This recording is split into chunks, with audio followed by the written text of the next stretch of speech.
I'm going to call our meeting to order. This is our regular meeting of the Board of Supervisors for Tuesday, August 11th, 2026. Welcome to the meeting. Thank you for being here.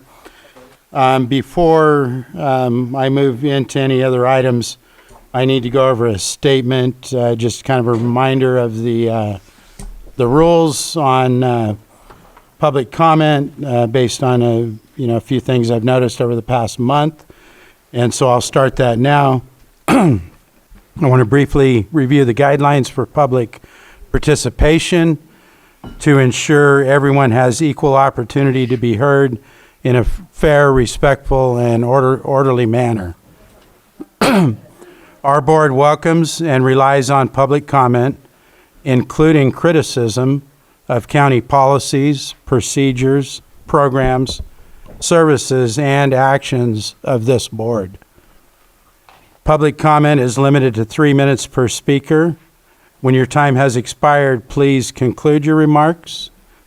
If you continue after I've stated that the time's expired, and thank you, then your microphone will be muted. And we'll move to the next speaker. All comments should be directed to the chair and the board, not to staff members. Please remain relevant to the item under consideration and deliver that in a respectful and civil manner. We have a commitment to civility that encourages respectful dialogue, values differing opinions, and promotes meaningful discussion free from personal attacks.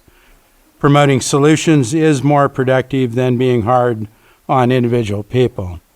Threatening, profane, abusive, or discriminatory statements or conduct that disrupt the meeting or create a hostile environment will not be permitted. These rules apply equally to everyone and to help ensure every member of the public has the opportunity to participate while allowing the board to conduct the county business efficiently and respectfully. Thank you, and we do have copies of this available for the public if anyone wishes to take a look at it. And now we'll move on to check in to see if we have any moments of silence today. Yes. Go ahead. So I won't say any names, but we've had a tragic event in Upper Lake this last week with the family. And, I just want to, the community of Upper Lake's really devastated, and wanted to just pray for the families and the friends, because it really touched a lot of folks from around the United States who have been worried about that situation, who are from Upper Lake.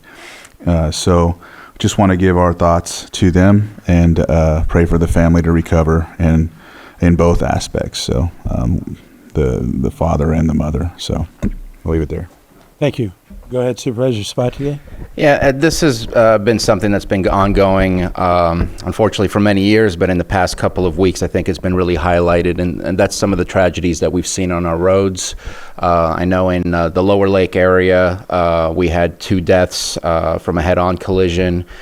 In the Nice Lucerne area, Clear Lake Oaks, we had a pedestrian that was hit by a vehicle. There was another vehicle incident where folks lost their lives. And just this morning at 5:30 a.m. in the city of Clear Lake, somebody lost their life on Highway 53. School has started. There's a whole lot more traffic going on. People turn out that they're somewhat in a rush to get places, unfortunately.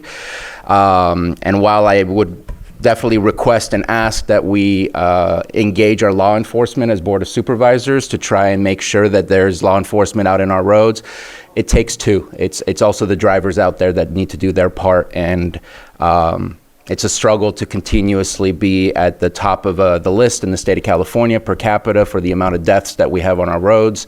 So please, slow down. Leave early. Be respectful to everyone that is on the roads that are sharing that road with you. It is unfortunate that so many families have to be tragically torn apart like this from all these vehicle incidents that we have. So I'd like to keep all of those folks in our thoughts today. Thank you.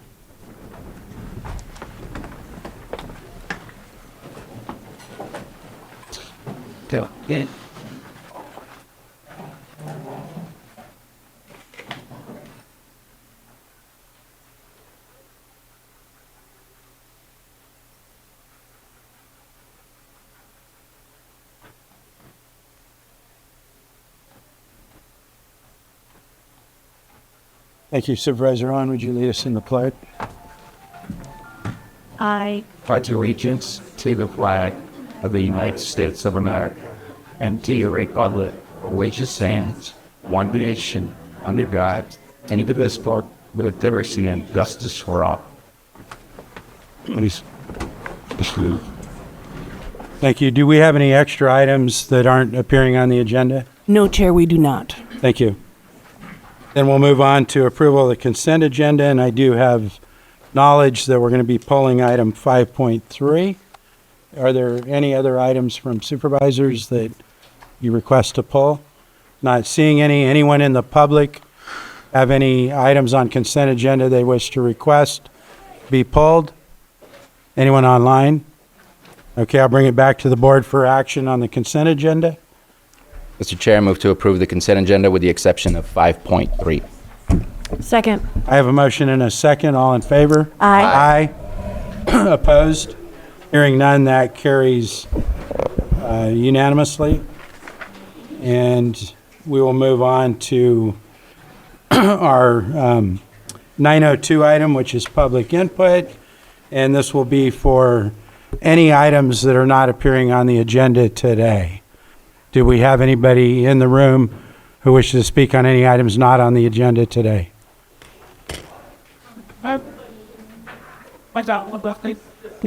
Yeah, this is this for something that's not on the agenda?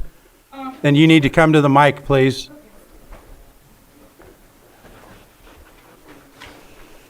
And if you could state your name, and you'll have 3 minutes.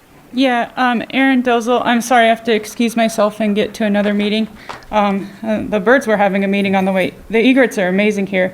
I have been on and off biking for 25 years. I have been in 3 minor car accidents when I was a driver. I have not been hurt on my bicycle. I feel safer on my bicycle. I've gotten out of the way of several car accidents. More bicycles on the road would equal a healthier community. I'm having autoimmune issues from car exhaust. This is very serious. It's real.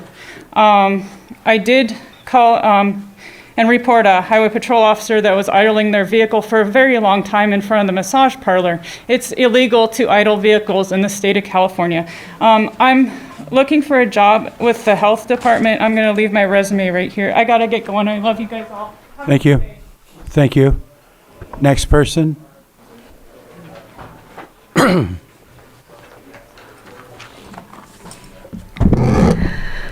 Good morning, Mr. Chair and Supervisors. Margot Kambara, General Plan Advisory Committee Representative, speaking for myself. Opportunity knocks. The general plan and local area plans are once-in-a-lifetime opportunity to chart the destiny of unincorporated Lake County. If the general plan and local area plans updates are done well, we will have a Lake County that we can be proud of. We will leave a legacy for our children, grandchildren, and their children. While you may prefer to give department heads autonomy until work products come to your board for consideration, your gentle direction now may ensure creation of superior work products that reflect the priorities and values of the community. Updating the general plan and local area plans is a big job. It is difficult under normal conditions. For Community Development Department, this is one of many demanding projects. Under pressure to finish the project by the end of the calendar year, CDD set a schedule that eliminates community meetings, including one requested by the General Plan Advisory Committee. The GPAC and the LAP advisory committees would appreciate meeting with CDD to discuss the final drafts and the comments that were dismissed. The communication builds confidence in the process and in the work products. Although extending the review schedule has been suggested to CDD, CDD declined without identifying the schedule drivers. On Thursday, the Planning Commission will hold a workshop on the general plan and local area plans. In one meeting, the commissioners will discuss 7 general plan chapters, 8 local area plans, 4 appendices with active content. The general plan chapters cover weighty subjects such as health and safety and agriculture. It is not known whether the meeting duration will be 4 or 8 hours. For the Planning Commission to succeed, the workshop should allow for thoughtful discussion and review of the general plan chapters and local area plans. Having several meetings to cover this material could yield higher quality input from the commissioners. At present, there is little or no time for public comment at the Planning Commission meeting on the general plan and local area plans. For example, Lake County Farm Bureau submitted a letter that was dismissed for not being specific. The Farm Bureau addressed protection against conversion to urban uses. If the Farm Bureau was not clear enough, follow-up by CDD or its vendor is warranted. Significant stakeholders such as the Farm Bureau should be accorded more than one pitch before striking out. Similarly, Scotts Valley Advisory Council submitted recommendations in April.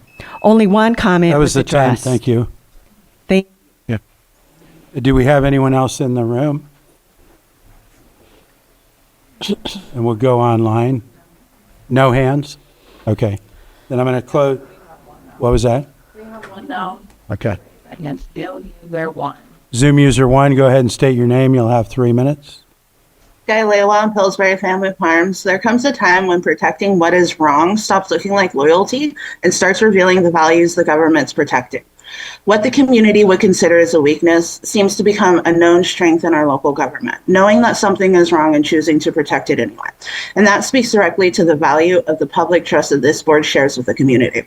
Somewhere along the way, the government learned to confuse defending itself with leadership. Standing behind a bad decision isn't strength, but refusing to acknowledge the obvious isn't strength either. Protecting someone simply because they work for the government isn't strength as well. 5 elected officials remaining quiet because confronting their own administration might be uncomfortable isn't strength either. Real strength is being able to turn around and face your own house. It takes very little courage for the government to exercise power over somebody who has less power. The government has the attorney, has the departments, has the money, writes the rules, and enforces the rules. It doesn't tell the community how strong the government is because it could defend its decisions. It shows us how strong it is when it discovers one of those decisions is wrong. That's where the character gets tested. Eventually, you have to decide what you're protecting. Is it an institution, employee, a decision because admitting it was wrong would be more embarrassing? The principles the government is supposed to represent is a reminder that the money doesn't measure the moral strength of a department, and neither does a presentation. The department can show this board every accomplishment on PowerPoint, every grant received, every dollar brought into the county, but bringing money in is only half of the responsibility.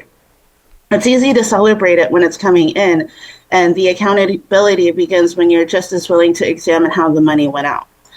But remember, protecting a department isn't also questioning because it might expose something more uncomfortable.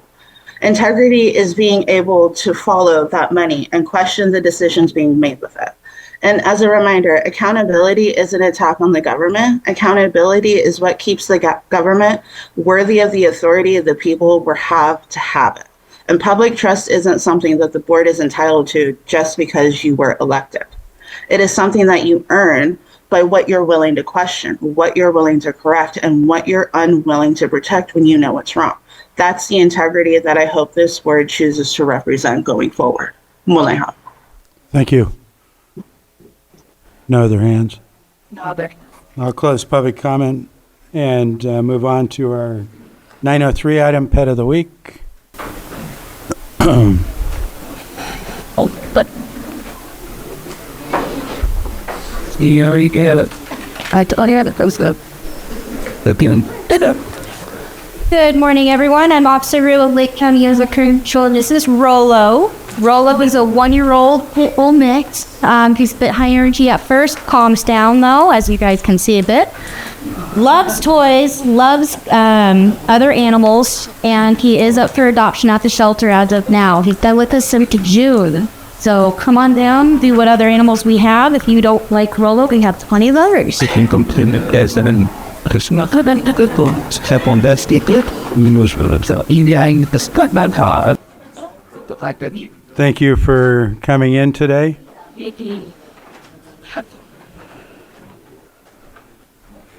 Not seeing any comments, I'll move on to our 9:15 item, which is our 6.3 item, setting as the Lake County Board of Supervisors, consideration of the amended Clear Lake Watershed and Chi Memorandum of Understanding Co-Management Agreement, adding Koi Nation of Northern California, updating the signature page, and authorize the county administrative officer to sign. B, setting as the Watershed Protection Board of Directors, consideration of the amended Clear Lake Watershed and Chi Memorandum of Understanding Co-Management Agreement, adding Koi Nation of Northern California, updating the signature page, and authorize the Water Resources Director to sign. At this time, we're going to need to move this item to a date in the future regarding some changes that were just coming up in the last 24 hours or so. So that's what we have in front of us. If no supervisors have questions, I'll open it to the public if there's any comments just as related to whether or not we can continue the item. Not seeing any in the room, nothing online. And do I have consensus to move that to a future date? Thank you. And it is too early to move on to our 9:30, so I'm going to look at item 7.2, Advisory Board Appointments. And this is consideration of the following advisory board appointments. The first one's going to be the Fish and Wildlife Advisory Committee. The second one is going to be the Food Policy Advisory Council. It looks like we have 2 vacancies and 2 applicants for Fish and Wildlife, and 1 vacancy and 1 applicant, it appears, for Food Council. Does somebody want to start with the Fish and Wildlife? Any discussion on candidates there? Not hearing any. Any discussion on candidates for the Food Policy? Just Serena will be replacing Rebecca since Rebecca has moved on to a different job. Okay.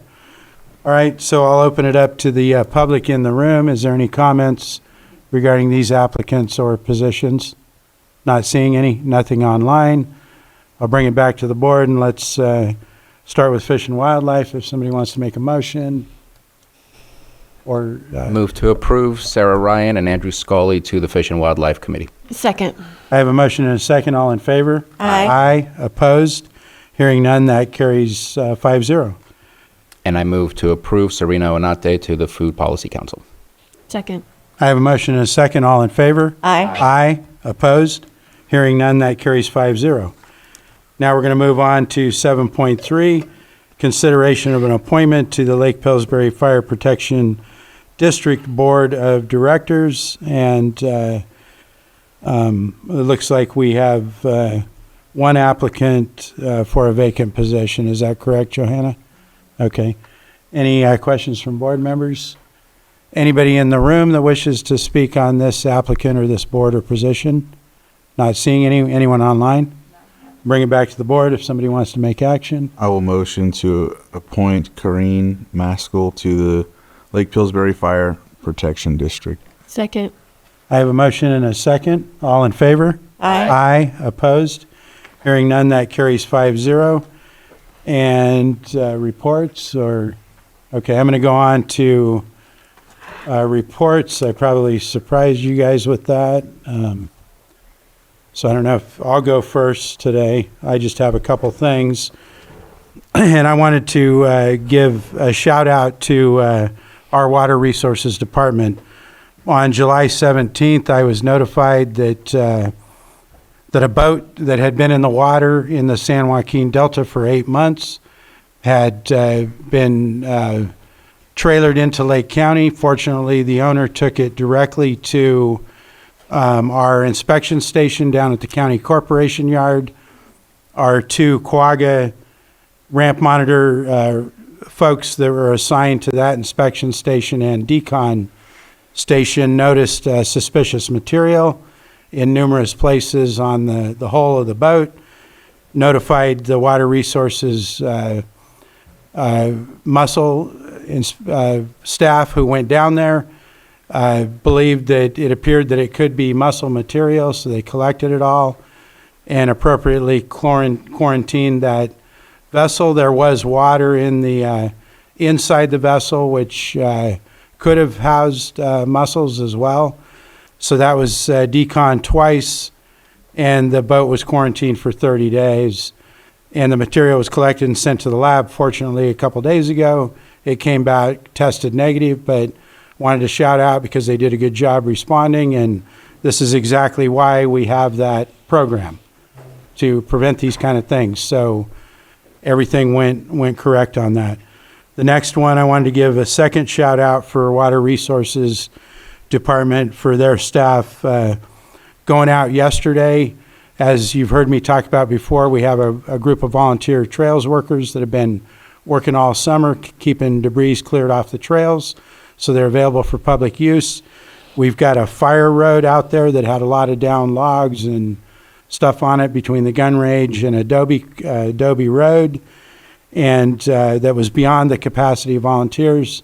Our staff went out yesterday in a few hours and completely cleared that, so it can be, it's not going to be open all the time, but if we had an emergency, at least it's clear now. So wanted to shout out again for Water Resources. That's it for me. Anybody ready? Go ahead. Happy birthday, Chair. Thank you. And belated happy birthday to Supervisor Mtg. Thank you. So again, I'm keeping my calendar vague, but I am meeting with Congressman Thompson this week, and I have several internal committee meetings, external committee meetings, and a municipal advisory council meeting, and then yeah, I'll pass it to you. Okay. I have on my calendar the mobile home owner town hall. Supervisor Sabatier, do you have that for Wednesday? Mm-hmm. I have the same. Okay. And then Thursday I have Golden State Natural Resources. Friday, Potter Valley Project check-in. Then Monday, Risk Reduction Authority. And then another mobile home park owner town hall. Back here on Tuesday. Thank you, Supervisor. Supervisor Sabatier? Yeah, I'll just speak to what happened in the last weekend. Just appreciate the meetings that started with the county and both cities to talk about how we were going to celebrate the America's 250th anniversary. Love seeing just the flags on our dais. That wasn't what always happened before. All of the other stuff that we put up in our parks, all through the cities and throughout the county. I just think it's something that shows that there's activity happening, and we're trying to bring people together to celebrate something as one. Not only did everybody do the usual, the 4th of July, but this past weekend with the drone show, I thought that was pretty amazing, a first-time experience for those. And I think, unfortunately, we set ourselves up to have to do that again. So we're going to have to figure out how that's going to work out. But I just love seeing us coming together and just celebrating community, celebrating who we are. And I'm sure there's many different views of what that is, but the fact is we were all together doing the same thing, and I love doing that. So appreciate the work that was put on for that. Had a great meeting yesterday. Keep pushing and pushing for Lake Pillsbury. Appreciate Supervisor Crandall for his efforts. And just, to me, full of good news and positive hope as to where we're going with that. Just thankful for the federal administration's support in what we're receiving at this moment in time. And so that's good news for me. Hopefully by the end of this week, we'll be in negotiations with the property owner in the city of Clear Lake for veteran housing that I'm working on through the COC and some other groups. We have Calvet, we have Nation's Finest, we have others that are involved with that as well, with the state funding from the Home Key Plus that would be made available. And so hopefully negotiations will go fast, because I think the property owners are highly motivated, especially in the fact that it's for veteran housing. Other than that, have our APC meeting tomorrow, and meeting with constituents, and just a bunch of other things going on. So I'll stop there. Thank you. Okay. This past week, last Friday, I met with Congressman Gallagher and did tour the geysers, the geothermal geysers, which was really wonderful. And I'd like to thank Calpine for putting together a wonderful tour. This coming week, I have Animal Control Advisory tomorrow, along with the Energy Ad Hoc Committee. And I'm going to try to make the Vet Connect open house here in Lakeport. It runs from 3 to 7 p.m. Thursday, we have the Lake County Recreation Agency Board meeting and Middletown Town Hall. And I'd like to also try to make it by the Middletown Art Center. That property has sold, so they will be leaving by the end of October. And they have their last exhibit being, they're inviting everybody in to see their last exhibit. They're open Thursday through Monday from 10:30 to 5. Friday, I have a doctor's appointment, and Saturday, I'm going to watch my grandson play football. Thank you. And by my clock that I'm using, I've got 2 minutes. I don't think we have time for anything else, so I'm just going to be in a brief 1 or 2 minute recess. I'm going to call our meeting back to order. And we're going to be at our 9:30 6.4 item. This is consideration of an interim urgency ordinance placing a moratorium on mobile home park gross rental rate increases within the unincorporated area of Lake County. And this is Supervisors Crandall and Sabatier, and I'm not sure who's going to open it up. I can go ahead. Go ahead. Yes, if you remember going back about a year and a half or so, I know that it's almost 2 years. Yes, I've met with some groups in different areas that have been affected by their mobile home park pass-through fees and rent increases. And so we started looking at different ordinances, looking at an urgency ordinance, and looking into different ways to protect or put together some sort of ordinance or something like that. But in the meantime, we are looking at the moratorium. So with the interim urgency ordinance for the moratorium, we're looking at putting that together so that we can, at least start out and then move forward from there to looking at the actual ordinance itself. So bringing this forward to see where we can go with this and let everyone have their opportunity to speak. I know there's a lot of people here from different places, mobile home parks, and then there's also going to be owners that are going to chime in and have their opportunity to speak as well. So just that's a timeline that we went through. A lot of folks have been coming before the board talking about this exact very thing. So it's here, and I'll let Supervisor Sabatier go ahead. Yeah, thank you. As many of you know, when this first came to the Board of Supervisors for the original ordinance that was proposed for discussion, I voted against the ordinance itself, but wanted to join in the committee to make sure that I brought my perspective for what I hoped would be a balanced approach to how do we figure this out? How do we, what do we do that is fair across the board? I've gotten a lot of emails in the last 2 days, and I appreciate that. And I some of you received emails from me letting you know, giving you a heads up that this was happening. I wanted as little amount of people to be surprised, because I don't like to be surprised, and I would expect the same from you guys. And some of the comments have been helpful, and some of the comments have been not so helpful. But overall, what I would like to offer is this is meant to be a short term, and I'll put blame on myself. It's taken too long to get us to the point where we offer an actual solution. And so what we have intended to do, I know a lot of people see this as a global punishment or potentially a global threat when you are a mobile home park owner. And some mobile home park owners are doing it really right, and some are not.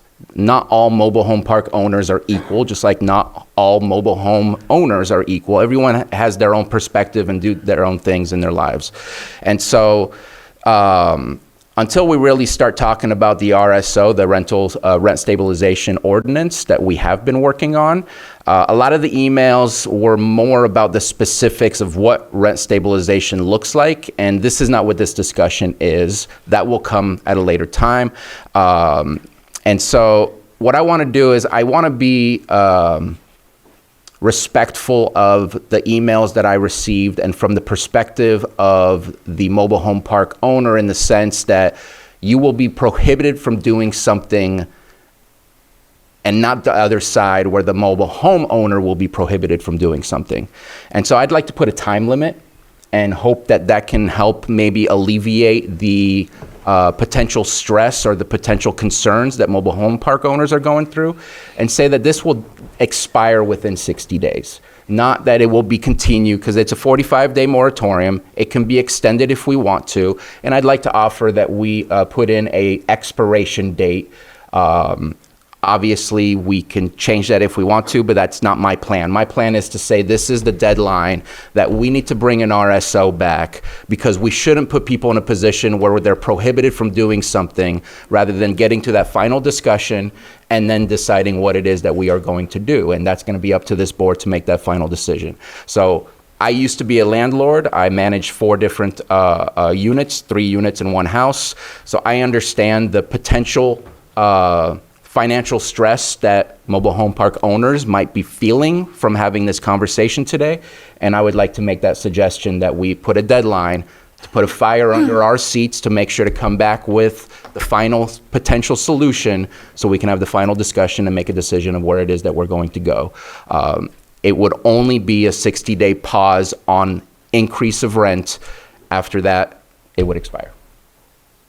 Okay, thank you. Vice Chair? Well, I watched the meeting from a year ago, and it was a really thoughtful presentation by Supervisor Crandall.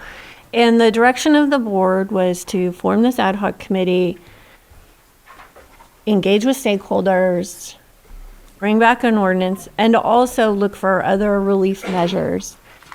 And has there been any stakeholder engagement? Yes. We met initially with the park owners, and then we've consistently been meeting with the folks at the parks. Well, I want to say we haven't met with the park. They've been at like the town halls and whatnot, but we've spent a couple of meetings. I know I've spent a couple of meetings with them. I don't know if other supervisors have. I know a lot of them come to the town halls, but I know we've met once or twice with the park owners, and that's why we're having these other meetings with them in these town halls, so they have an opportunity to talk about the actual rent stabilization ordinance. Okay, because I have many parks in my district, and the park owners that I have heard from and I actually sent to staff so that they could be part of the conversations haven't been a part of those meetings. So for one, I don't think that this meets any threshold for an urgency ordinance, because it took too long to do the work doesn't equal urgency. And we have a narrow margin of how to define that, and county council can bring that up and talk us through that. I also am really concerned that we're going to have this conversation with everybody in this room today, which is going to be frustrating and difficult, and then go to listening sessions.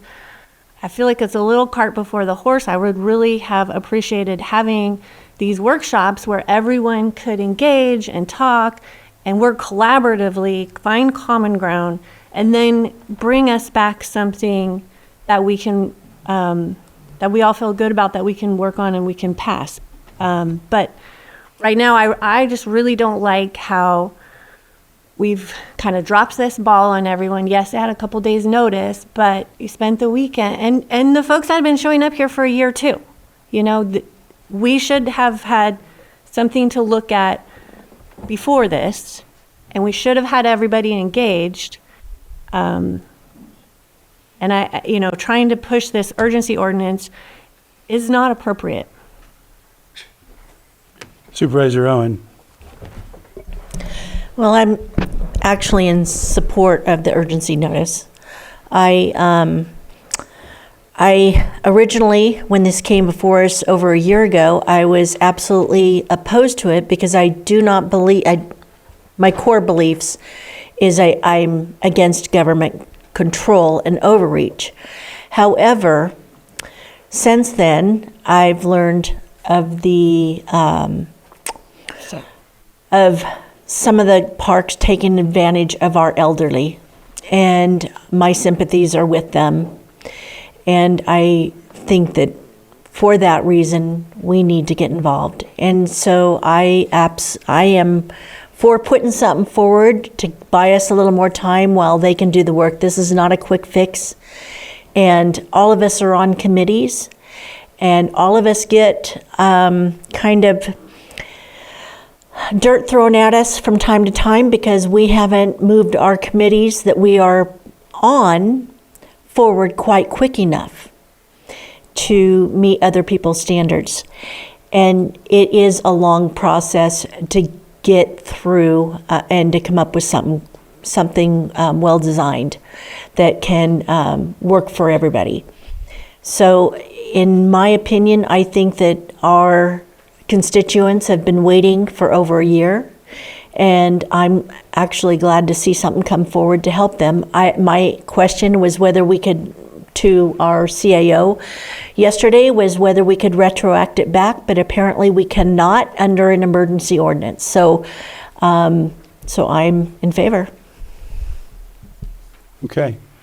Did you have something else? Yes, I just, and I understand, Supervisor or Vice Chair, I understand your sentiment when it comes to the meetings with the others. I do.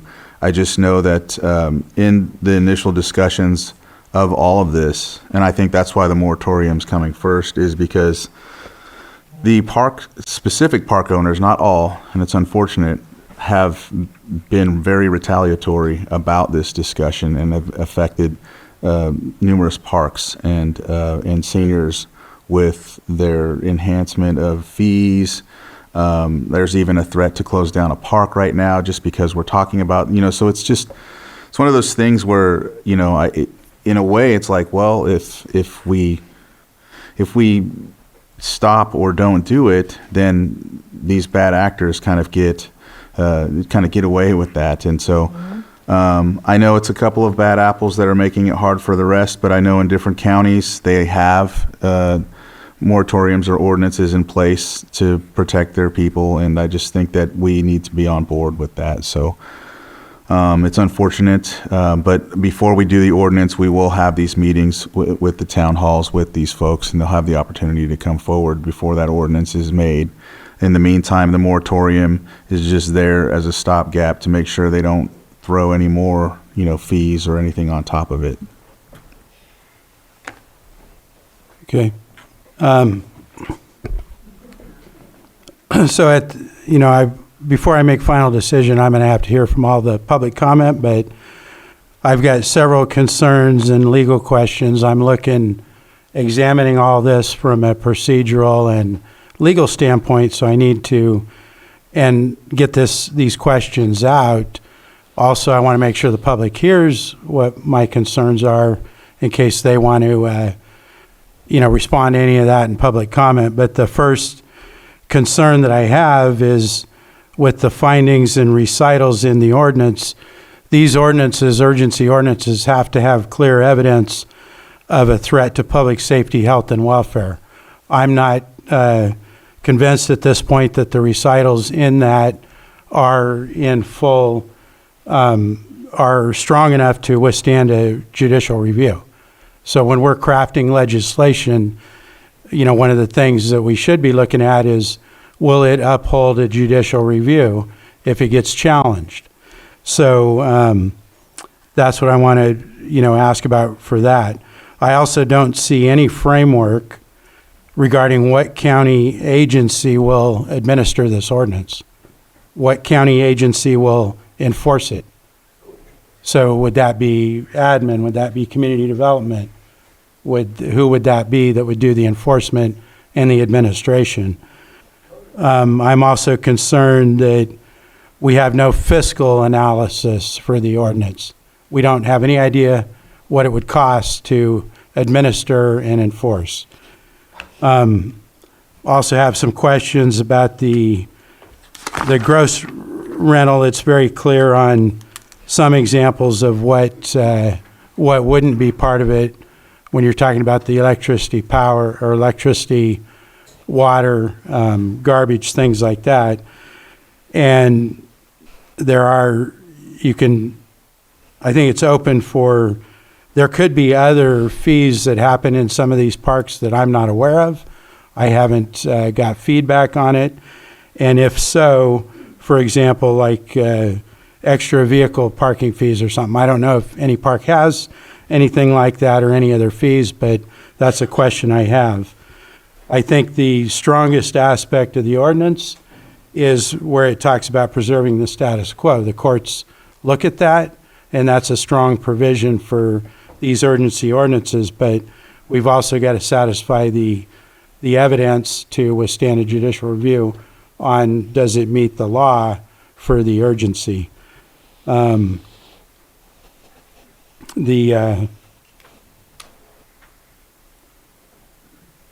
also feel like I did go back and watch our August meeting, and my recollection and what I had hoped that would happen is, and I know these stakeholder meetings are now scheduled for this week and next week, but I had hoped that some of those could have happened so that I could have had all the information in front of us today before we make a decision on this. Because I think there's, I have to look out for the homeowners.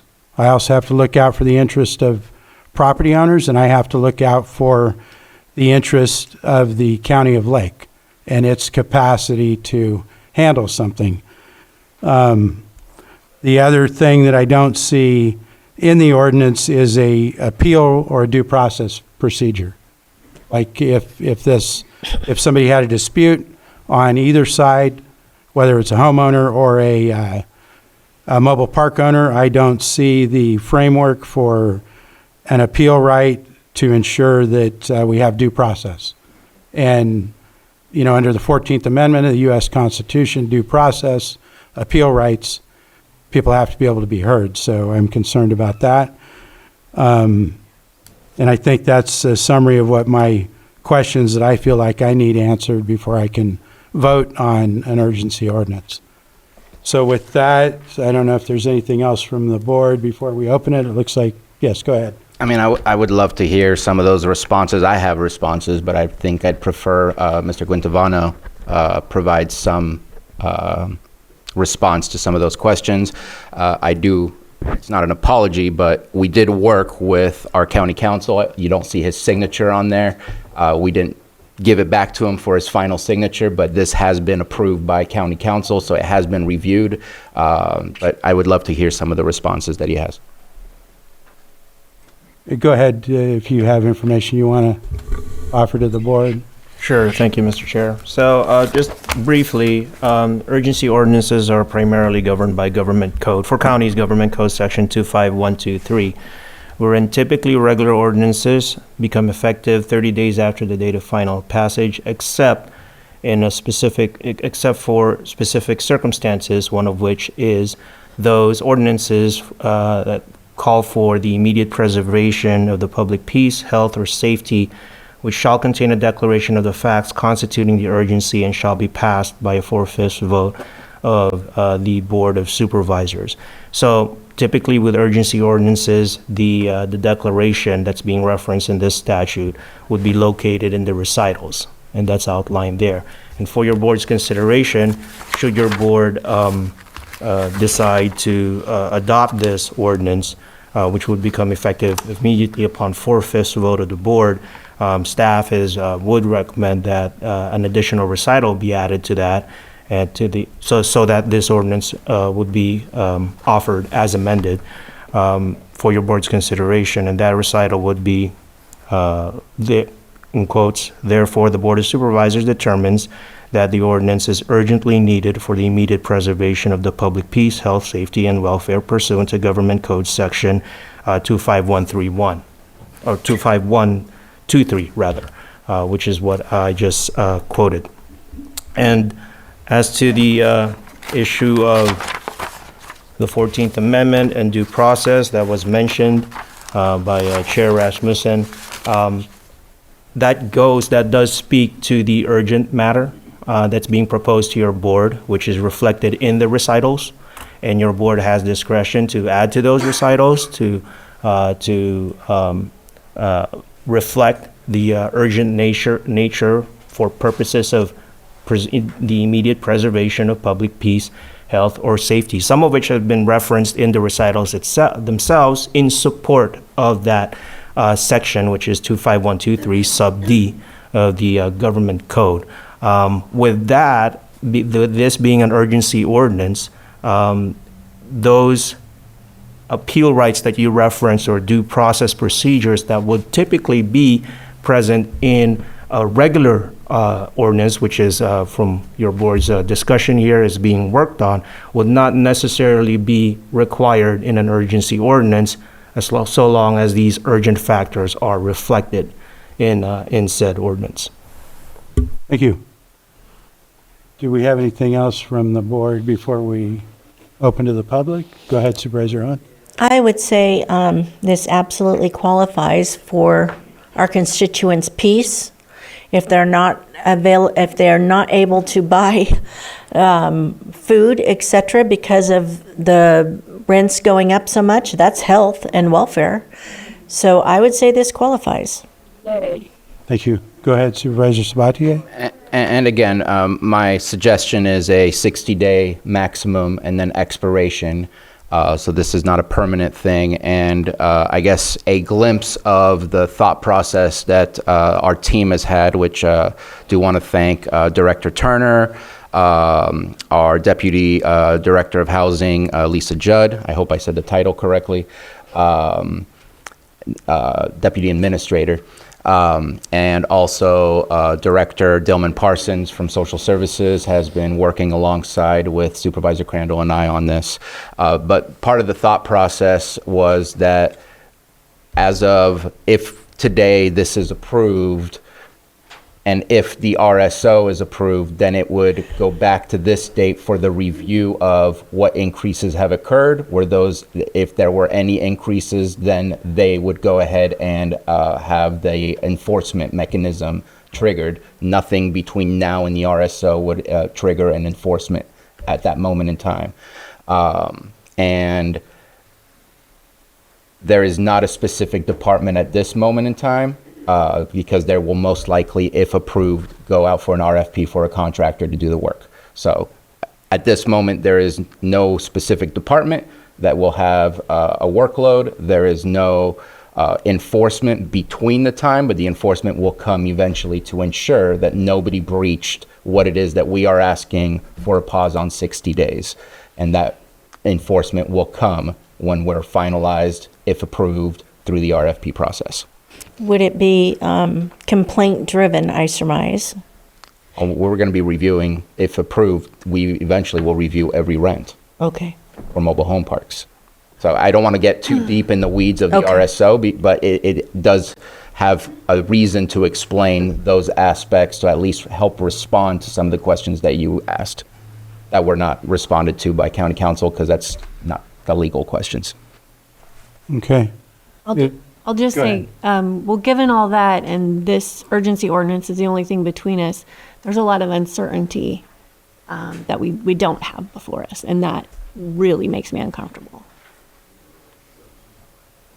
Okay. Is there anything else from the board before we open to the public?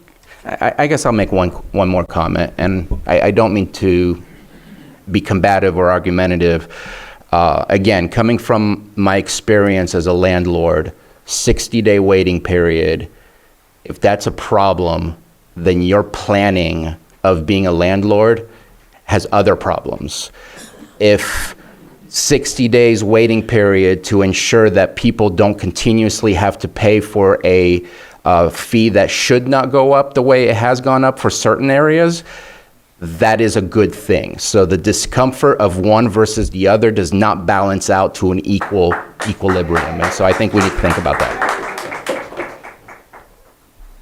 Okay, anything else before we open it to the public? All right, I'm not sure how many people are going to speak, but it looks like we could have quite a few. So I'm going to ask that after the first person gets up, if maybe you can kind of form a line as you feel like you want to get up over on the left here, so we can just kind of gauge that, and you'll state your name and you'll have 3 minutes. The line will have to start going back through this side back here. Go ahead, ma'am. State your name and you'll have 3 minutes. Good morning. I'm Hillary Mosier, this area's regional manager for the Golden State Manufactured Homeowners League. And I represent members who cannot be here because they're at work, serving in your restaurants, caring for your elderly and ill, and delivering your packages. Others are not here out of fear of retaliation by park owners. They don't want to find a notice of rule violation on their door after coming forward. I would like to congratulate you on placing this item on the agenda. Although park owners will desperately try to intimidate you regarding voting for a moratorium today, these are not the people who have voted for you, nor whom you are paid to serve. Please do not allow predatory bullies to prevail in their efforts to generate unreasonable amounts of money off the backs of Lake County's lowest income homeowners. Although we admit disappointment that we are not here to adopt an airtight rent stabilization ordinance after waiting so long, we want to try to respect your process and we'll be very grateful for this temporary solution in the meantime. One thing I need to plead with you to do is to make a motion to amend the moratorium so that it is retroactive to at least March. This amendment will protect at least the residents of Sterling Shores from the predatory pass-through increases their so-called non-profit park owner forced upon them as soon as your ad hoc committee was formed for an RSO. This retroactivity has been utilized by multiple jurisdictions across the state to good effect with no problems. Saying that this is not an urgent issue belies the fact that there are park owners right now, this minute, that are increasing park rents when someone is trying to sell their home in Lake County so they can move into assisted living or take a new job in a different county. These uncontrolled increases are preventing sales, although when the park owner sells one of the homes they have reappropriated because previous owners have had to walk away, they lower the rents, perpetrating what amounts to a scam with zero oversight. Regarding concerns Supervisor Rasmussen has about administration and implementation of an RSO, I strongly suggest you don't reinvent the wheel. Look at what has been working for decades in other similar jurisdictions. There are 104 of them. For example, in Humboldt, the RSO is administered through the planning department. As supervisors, you probably don't need to be reminded that you are required by regulations in your housing element as well as by the state to preserve this largest source of unsubsidized affordable housing in the county. Thank you again for your diligent work on accepting this responsibility. Vote for a retroactive amendment and please vote yes on the moratorium. It is urgent. Thank you. Good morning, Gail Delane, Clear Lake Oaks. I want to thank our supervisor, Supervisor Crandall, and Supervisor Spatier for the work that they've been doing on the ad hoc committee. We have, in our park, experienced both. We've had a private owner, a woman who owned, was very fair, did not raise rents yearly or without reason, did not pass through charges for things that she's responsible for to us homeowners. I think at the top of the meeting, you read rules and regulations or rules and ways to treat this meeting. And we're asking for those same kinds of rules to be extended to us as homeowners in parks. We were bought 3 years ago, and we immediately went to our Earth meeting. Probably would not have known about the Earth meetings, but we had an urgent issue. We were afraid, we were being threatened, and we went to our Earth meeting and spoke to our supervisor, and our supervisor has helped us in countless ways, met with us. If you have parks in your district and no one has come to you, maybe they have owners that are quite fair. But in most cases, I think people have spoken to their supervisors and let them know that there are problems. So the space rent is one thing. an important thing, but there's another arm to it, the pass-through charges, which go unregulated, which can go to infrastructure issues. I know in our park, we've for a while had some problems with water distribution in the park. So if anything that falls under infrastructure is passed on to homeowners and not dealt with by the owners of the park, it doesn't seem quite fair. So thank you very much. That's all I'm going to say, and we appreciate our supervisor quite a lot. Thank you, Supervisor Crandall, for all that you've done. Thank you.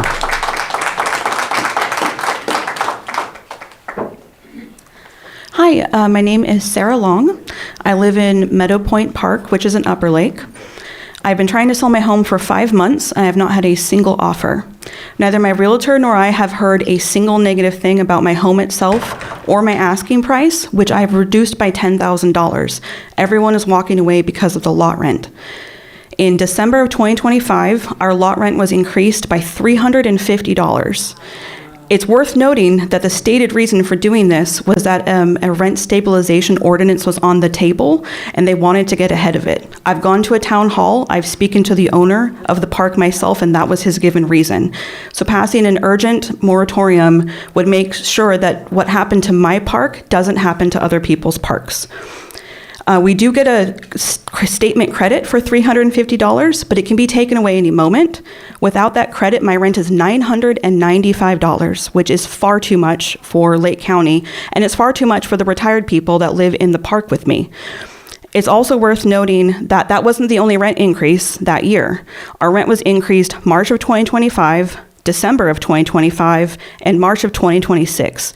Meaning in the span of a year, our rent was increased 3 times for a total of $430. Even with the statement credit, the rent is too much. I pay $645. I've been told that anyone that purchases my home will have to pay $735, and that's with the credit. Their actual legal rent will be over $1,000.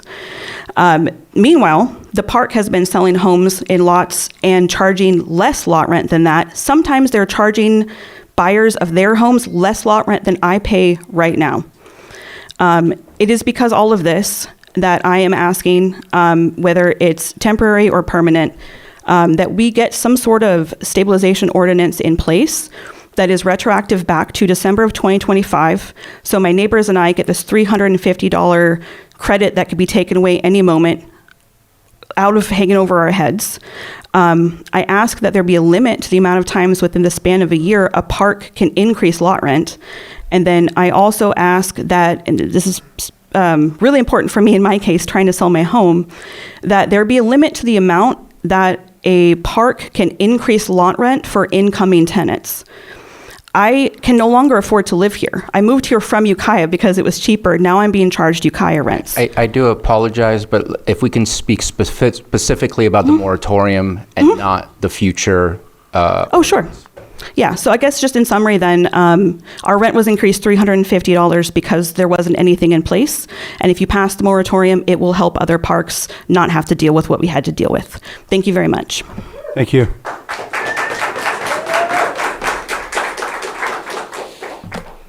Hello, my name is Mary Benson. I'm a real estate broker. I live in Lower Lake. I am a past president of the Lake County Association of Realtors, but I'm speaking as an individual here because this came up so quickly. Our board meeting isn't for another few days, and we haven't had a chance to consider and adopt a position on this. My concern is I'm wondering if the drivers for this moratorium are a few bad apples, like was possibly mentioned, and if so, if it's possible to follow what the city of Lakeport did, which was to do mediation between the owners and the residents and not try to force a one-size-fits-all solution onto the entire county. Unfortunately, it often seems like there are few things more permanent than a temporary program, and I'm afraid that this will end up being adopted and then extended and extended. And there are a lot of flaws in this ordinance as it's written. For example, the federal fair housing laws that we have to take continuing ed on regularly talk about not discriminating against people over 55. And yet this one has a priority for people over 62. So if I'm a park owner and I'm looking at two applications, one for a 55-year-old and one for a 65-year-old, I'm going to pick the 55-year-old because I can get 10 years more or 7 years more of the higher rate caps on the increased rent. And I don't think that that's a fair situation. I also think that protecting people over 62 is all well and good. I am part of that class of people, but I do think that people who are permanently disabled or who have other reasons for hardship should also be granted the same kind of consideration. I think that I've spoken with park managers and park owners, and I know that utilities tend to be a cash asset portion of their business, and I think part of the way this is written is they're only looking at the space rent and not the other charges for utilities. And I think the unintended consequence of this could be that more is shifted over onto the utility billing and the surcharges related to utilities, so as a way of recapturing some of what is not gained through increased space rent. So I'm concerned about a number of different things. I would like to see it more closely laid out how it is that appeals would be handled and how you would calculate. I mean, I saw a reference to the financial position of the park owner, which really shouldn't play into anything, whether a person makes a decision to have a loan against a property or not. I think it should be related on or determined by other factors. And I did provide you. I'm going to interrupt because I don't see any of the stuff that you're talking about on this moratorium. I feel you're talking about the rental stabilization ordinance that was submitted back in October or whenever that date was, because I'm not seeing any of those things in there. So I'm confused as to what you're speaking of. I am speaking from what I downloaded from the agenda today, so I'm not sure, but I'm out of time. About 55 plus, I don't see anything about 62 plus. It's just very general about just lots and spaces. So that's where I'm getting confused about some of the things that you're mentioning. And I apologize. I would love to give you another 15, 20 seconds because I took that away from you. But I'm hearing you, I'm looking at it, and I'm not seeing it. Okay. Do you need another 20 seconds? I haven't had enough time I wouldn't be able to find it in my documents. Okay. Yeah. All right, thank you.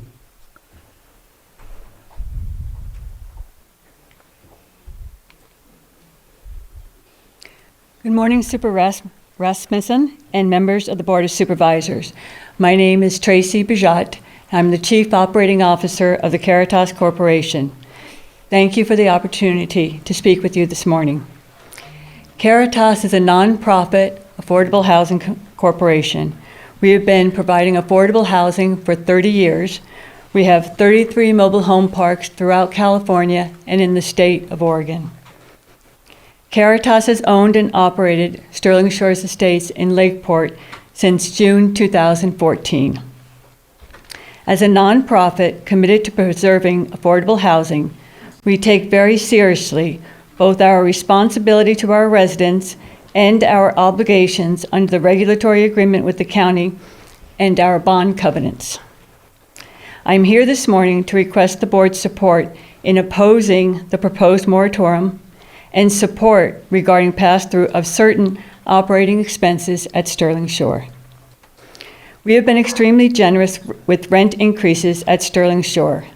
The state of California outlines rent increases for mobile home parks and caps annual rent increases at 10%. Over the last 6 years, the average allowable rent increase, Caritas's average annual increase for the residents of Sterling Shores for the same 6-year period was 3.3%. Putting a moratorium or significantly decreasing the allowable annual rent increases would severely impact Caritas's ability to operate Sterling Shores without reducing services and maintenance of the property for our residents. I need to interrupt. This needs to be a safe space, guys, please. Thank you. I don't like the background noise. It makes people feel uncomfortable when they're expressing something you may not agree with, but they need to be able to freely express that. Thank you. I appreciate that. This year, to offset the rising non-discretionary and uncontrollable expenses, such as utilities and insurance, which went up 40% over the last 6 years, we implemented a pass-through expense to our residents. We established a fair, transparent, and consistent process for determining which eligible operating expenses may be passed through to residents at all our mobile home parks. Caritas Caring for Residents is proven by our rental assistance, maintenance assistance, and hardship assistance programs provided to residents in need of financial emergency assistance. For the record, there was that talk about there was an article saying that Caritas increased rent by $300 a month. It was not Sterling Shore. We respectfully ask the board to collaborate with us in opposing the moratorium and support our need to implement pass-through expenses. Caritas has been a long-term partner with Lake County. Thank you very much. Thank you. Next person. Good morning. My name is Pamela Harpster, and I'm here to actually represent my dad. Robert Reese passed away in October, and he left his home in Sterling Shores. My mother passed away about 6 months prior to his moving into that location, and we talked him into that. So he sold his home, moved there because he wanted to own his own home again still, and he did. He paid for it completely. And when he first moved in, he actually could afford the rent and all of the bills that went along with it.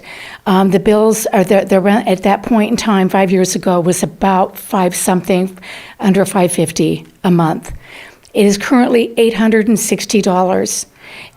There has been times when his elderly sister had to help pay for utilities. I've had to help with utilities costs because he couldn't not afford it.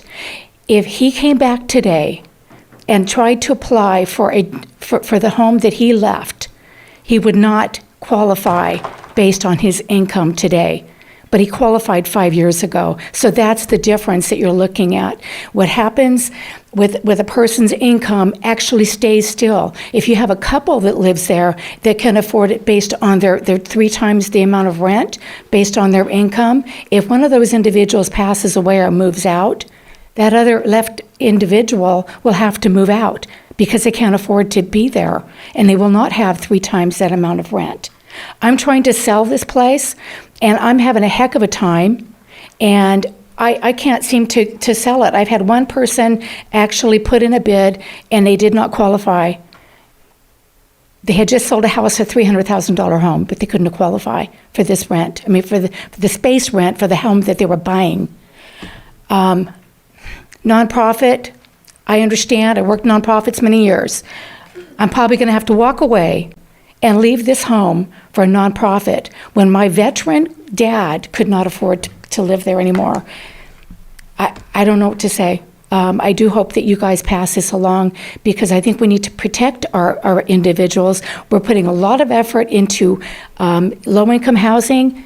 This is moderate income housing, but it's supposed to be for equal housing, equal opportunity, and it's not. Thank you very much. Thank you.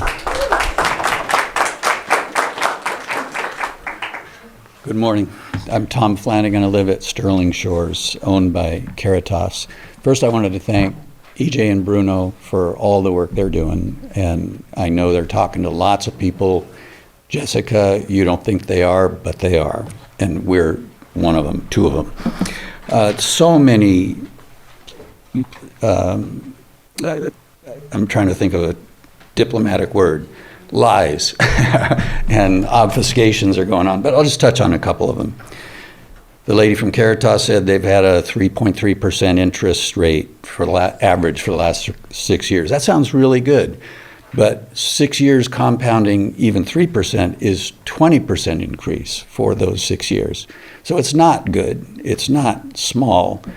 The fact that this is not an emergency because it has been around since January. It was an emergency in January, and we tried to convey that, and obviously it didn't work. So the fact that it's been delayed does not make it less urgent, it makes it more urgent. And as far as the 60-day cap, that's fine if the RSO is passed in that 60 days. I think it should continue if the RSO fails to pass. I know things tend to take longer than estimated. As far as covering the cost of this program. The RSO likely will include something like a $5 fee for every park resident and probably the park owners. That's the money. You get a contractor to do it. All these things are non-issues or are covered in the RSO. So it's like somebody is just trying to stir up dust and obfuscate. And the last thing is people with power and influence that threaten to sue or take their ball and go home. That's a sign of desperation. It's bullying, and it should not be catered to. Thank you. Thank you.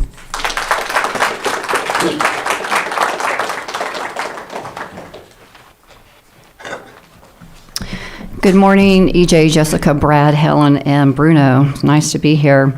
First of all, I'd like to thank the ad hoc committee for all of your due diligence. I read all the letters that you received, and I found some of them upsetting myself because I think you've done a lot of work. You put a lot of time and a lot of effort into both sides in trying to make things fair. I appreciate the fact that you brought forward a moratorium. I do request that it go back at least to March 1st. This was an emergency in 2025, and it's taken us 8 months to get this far. So I know you've tried, but it should be retroactive. I would love to take it even further, but I would like to see it go to March 1st to prevent all the pass-through fees that we have gotten from Caritas. I have attended in person, as you know, or by Zoom since January. I have been speaking for many people who are too scared, too old, or they've given up, or they're still working at 78 years old to pay these fees. My request again is to propose a March 1st retroactiveness. And the preemptiveness of unethical business practices has been exhibited since your last August 2025 mention of an RSO. This is where the urgency comes into some of the board members who didn't think so. As soon as if it's not implemented today, because everybody knows what's going on, give them another 60 days, and they'll start with some more pass-through fees. We have been charged, as you know, for monthly stamps, for envelopes, for website portals, for structural fences, for seawalls. It happens in my mobile home park, and there may be a few people that are really good mobile home park owners that are really caring for their people. Mm-hmm. And that's where we all want to live, and that's where we all thought we were going to live. People are choosing in my park and a lot of parks between heat, air conditioning, their medical treatments in order to keep up with their increases. They're asking their 60-plus-year-old children to pay for Caritas's border fences and their pass-through fees. Anyway, again, I just wanted to thank you for your time and your research, and for the people who say that this is unethical business practice. I think that they're performing unethical business practices, and I appreciate your time and everything you've done. And I ask you, every one of you, Jessica, EJ, Brad, Helen, and Bruno, to please vote yes, protect your constituents on the moratorium. Thank you.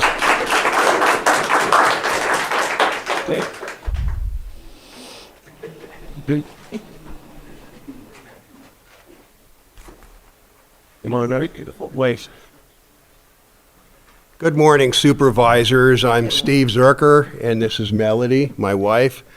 We live in Sterling Shores. Many decades ago, we used to manage 20 units in Belmont, a long time ago. So we're kind of right of center, generally. But this issue rises to an emergency. $350 increase. You are indeed going to see health and welfare affected by these mobile home owners. It's an issue. You're going to see some of them that can't afford it. That's what I have to say. Our home, I just got a revaluation on our mobile home by Redfin, and it's fallen 40% in 2 months. I guess somebody got word that there's pass-through fees and everything else, but it's actually dropped 40%. It may be just a glitch, I don't know, but something's going on and people are seeing handwriting on the wall. They don't want to move to a park like that. So anyway, thank you very much. Appreciate it. Thank you.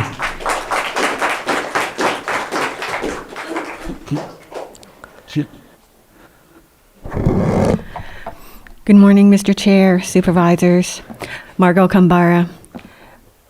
Thank you, Supervisors Sabatier and Crandall, for your work on this ad hoc, for your work on the ad hoc committee, and thank you to the ad hoc committee members. The proposed moratorium is not perfect. As Supervisor Sabatier observes, the actions apply to all mobile home park owners, not just the bad apples, and that's unfortunate. But it does address an urgent situation. Residents need relief from predatory landlords in the mobile home parks. Well, the home park owners. And they've been asking, the residents have been asking for help for at least 18 months. And they face risks and risks of homelessness because their rent increases and the pass-through fees, they are hitting them hard because these residents, they are elderly, they are low income, some are disabled, and they are on fixed incomes. So our neighbors are asking for help. This proposed solution, the moratorium, as Supervisor Sabatier proposes, would be limited for 60 days with the intent not to renew. But that is not a solution unless the rent stabilization ordinance is ready to go 60 days after you pass this ordinance. Because our residents, they need help. They need protection. Ideally, it would be nice to provide a retroactive moratorium dating back to January 1st of this year, targeting the bad actors who are the mobile home park owners who are charging these predatory fees. So that is for your consideration. This proposed ordinance is a step forward to help protect our vulnerable neighbors. Thank you. Thank you.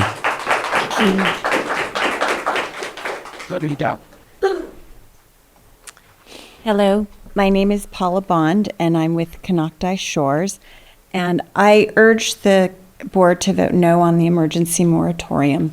Rather, do the work for the RSO than create this potentially unfair standard or precedents. I think you've been studying the circumstances, and while you've been studying, the environment has not changed. There's been a potential for the rent stabilization since the state started it. And the mobile home residency law through HCD also has venues to address rent increases and the frequency. So I don't think there's a justification for emergency. It's not a new issue. Mobile home park owners and mobile home parks have to compete with alternative housing options. There are natural market forces that will keep rents competitive. Too high, parks will have vacancies. They'll have issues with their residents, and they'll see the impact on their economic bottom line and be forced to change. Too low, and you'll see what's happened elsewhere in the county. Dilapidated parks with significant maintenance and deferred issues that, quite frankly, no one wants to live in. And we don't want to propagate that or have a negative impact on our community. The current situation is the status quo, but freezing rents is what changes it. A moratorium creates more uncertainty and puts investments and operational plans on the sideline and on hold. It will have a negative impact. The stated purpose of the moratorium is to freeze, and the freeze is to request to prevent the circumvention of the process so that the board can review in the future the RSO. But this moratorium declares it an emergency now, freezes rents in advance of that process. This moratorium itself circumvents the process. And while I appreciate the statement that you would put a limit on the dates, you'd still have the right to extend it as well as the pressure to continue the freeze. Again, circumventing the whole process of a joint discussion to develop solutions together. I do want to recognize all the residents in the room, and I know that we're all stakeholders in this, but we feel as park owners deeply wounded and concerned that we are being vilified in this process. Not all park owners are the same, and not all parks are the same. When we took over our park almost 10 years ago, we had so much deferred maintenance. And so, yes, our rents are increasing. Over the past 7 years, our average increase has been less than 3% for the majority of our park, 5% for some. But that's because That was the your rent timer. I'm going to have started to. so low. I'm going to have to ask you to stop. So- Thank you. Thank you. Next person.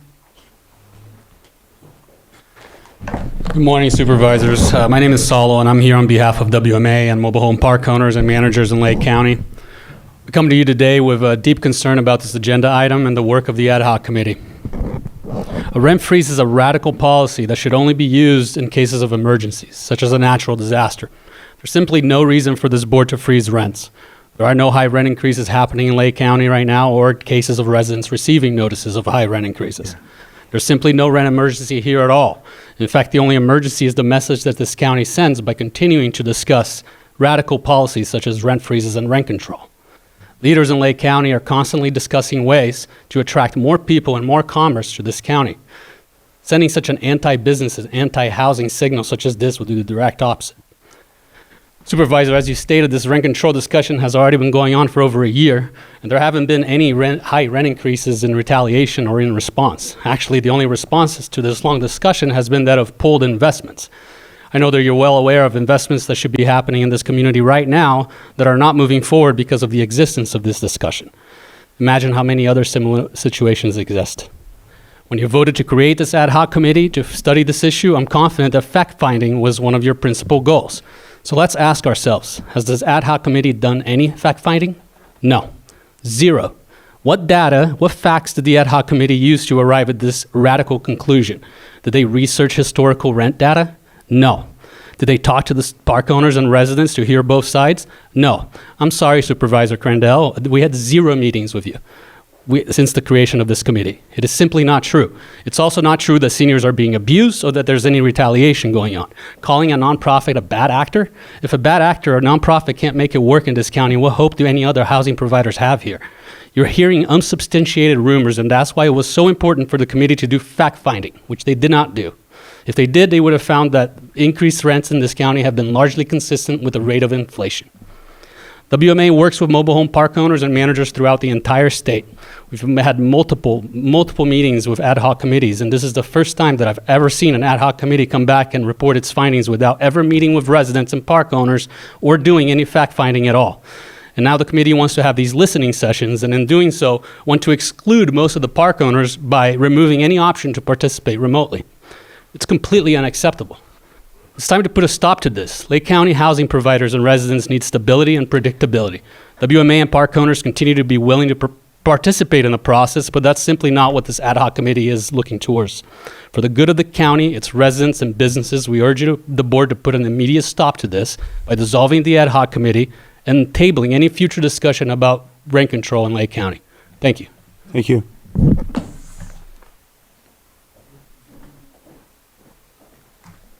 Good morning, Gloria. Good morning, Mr. Chair. Happy birthday. Thank you. I do support the emergency ordinance. I don't want to talk about a lot of the things that the residents have already discussed. I would like to point out a few things more procedurally based on the discussion that I heard before public comment and also some of the public comments. First, I want to thank Mr. Crandall and Mr. Sabatier for working on this committee since about a year, and as has been pointed out, it's been going on for at least 2 years.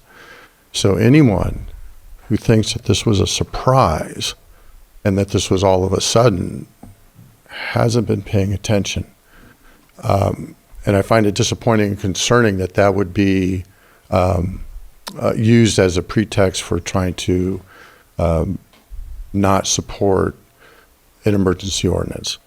The other thing is, as was mentioned by one of the supervisors, they have a lot of mobile home parks in the area. I think most of you all do. It is not Mr. Crandall's responsibility nor Mr. Sabatier's responsibility to knock on the door of every mobile home park particularly the ones that are not in their district. If you are a supervisor, I would hope that if you thought this was a concern to some of your constituents, that you would have taken the time over the past year to reach out to them, to encourage them to get involved.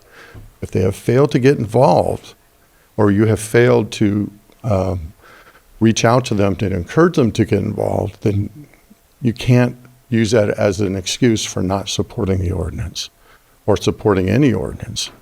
And I find it somewhat discouraging and but not surprising, unfortunately, that we have other ad hoc committees where people have been asking to participate and they've been told they can't participate. And then to flip that here to say, well, you know, they weren't involved, or Mr. Crandall, you should have go talk to the people in my district. That's not his job. If a supervisor's responsibility to talk to people in his district, then it's the supervisor of that district. I do appreciate Mr. Rasmussen's concern about the procedural and legal. I would have to defer to your counsel for more wisdom on that, and I want to thank you. I heard a lot of comments here about the actual ordinance itself, which is not in front of the board today. The 60-day time clock on that, I think, is prudent. And if more time is needed, as long as people are diligently working towards a solution, which, by the way, we have other ad hoc committees that haven't made an effort, but this clearly is not one of those. They've been working back and forth with legal to try to get to a solution. So please support this emergency ordinance. Thank you for your time. Thank you.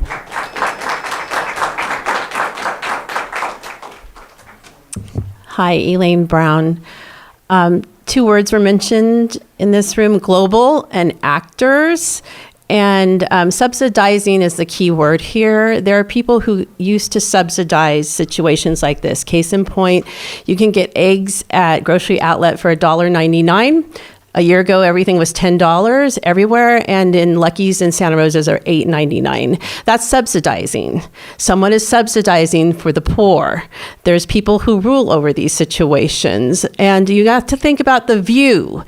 They're after your views. Those places are right on beautiful parts of the lake. They, the elites, want that land to build their homes on. So I'm saying to they, the elites, to step back and start subsidizing. Thank you. Thank you.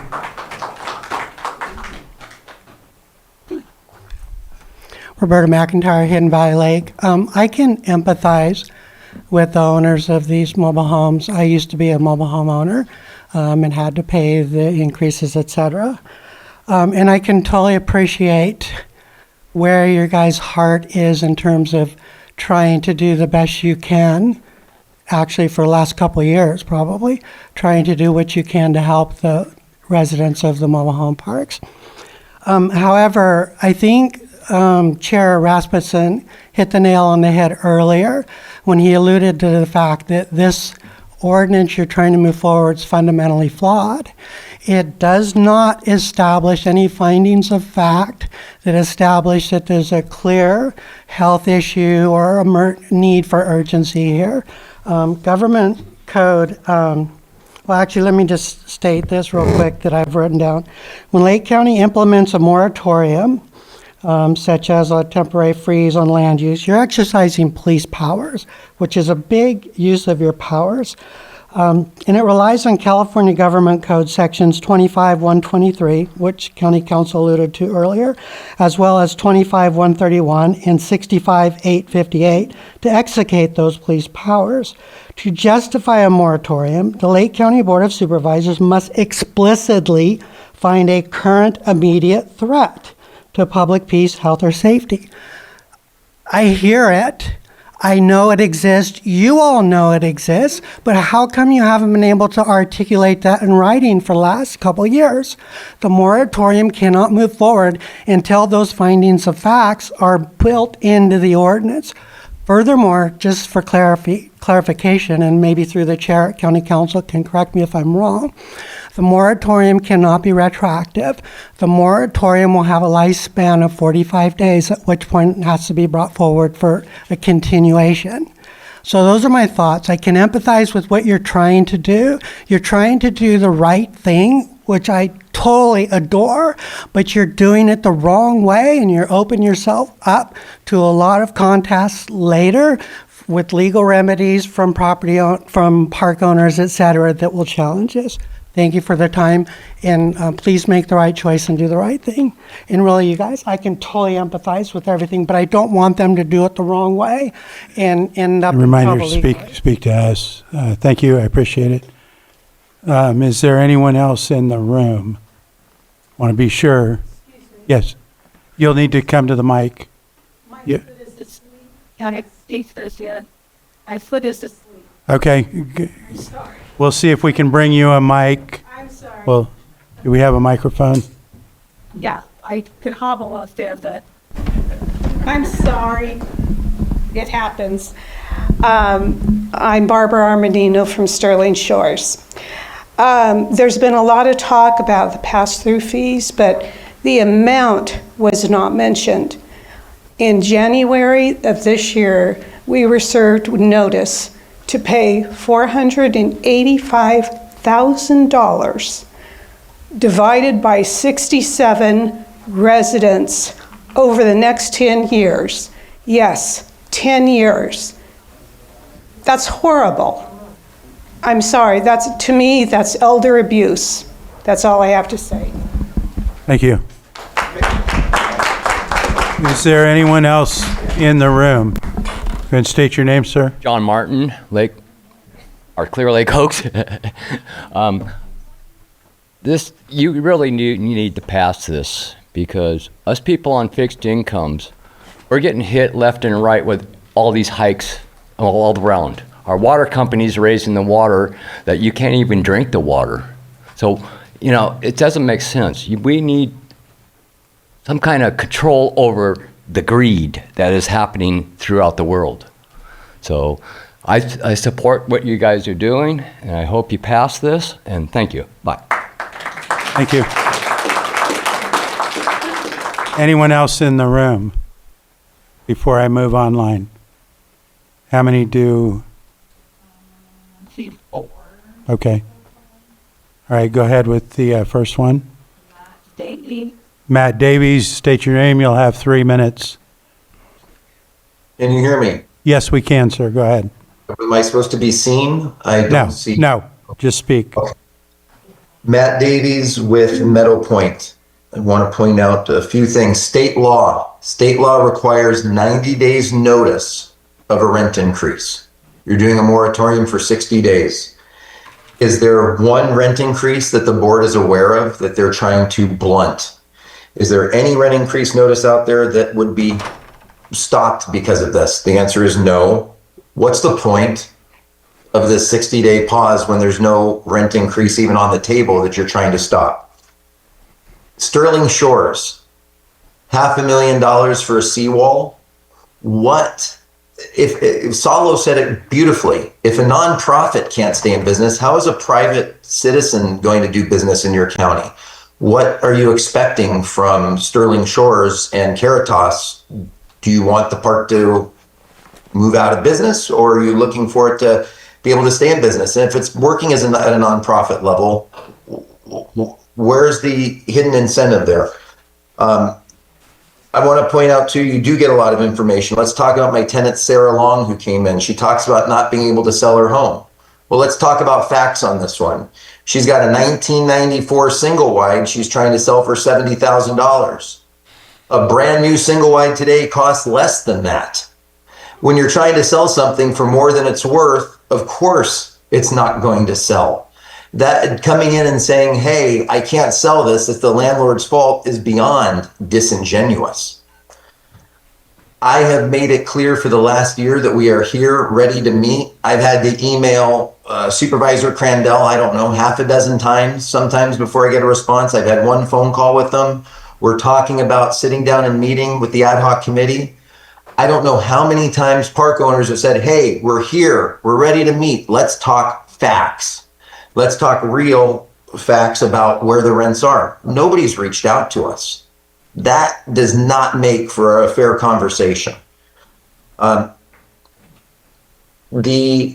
water project, yes, we put it on hold. We're supposed to be the general contractor. We're supposed to potentially put ourselves on the hook for millions of dollars.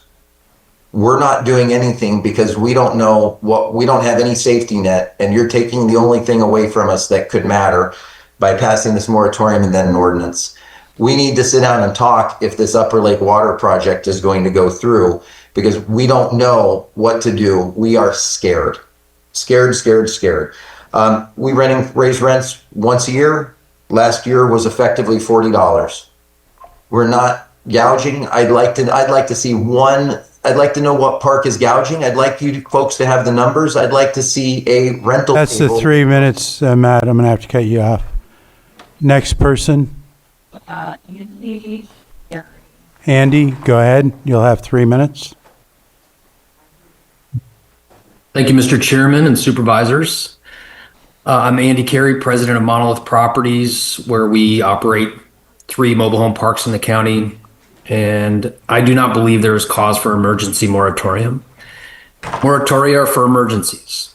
There's no widespread natural disaster, no declared emergency by the president or the governor. And calling it such starts to sound more like the politics of the 415 area code rather than the 707. The law already provides protections for each of the alleged urgent matters we've heard today. The Mobile Home Residency Law Protection Plan, the MRLPP, already provides no cost protections and legal representation for residents who believe they've been wronged. The district attorney can take action on behalf of the residents if they believe a park owner has been harming homeowners with unfair business practices. If this moratorium is intended to last for 60 days, the MRL already requires 90-day notice for rent increases. So 60 days, even 90 days, is an unnecessary period for such a moratorium. If the cost of living is considered an emergency in the county, will this board also freeze grocery costs, freeze property taxes and utility inflation, and other equally impactful costs on homeowners? And lastly, if we consider these discussions about rent control, let alone this moratorium, what message would this board be sending to housing providers and other small business interests who consider where to invest their capital? The Bay Area and Sonoma County and Humboldt County have all waved off those small business interests who would help such areas grow. Does Lake County want to follow their big government path or blaze its own independent path? Please vote against this moratorium. Thank you for your time. Thank you. Guest, state your name. You'll have 3 minutes.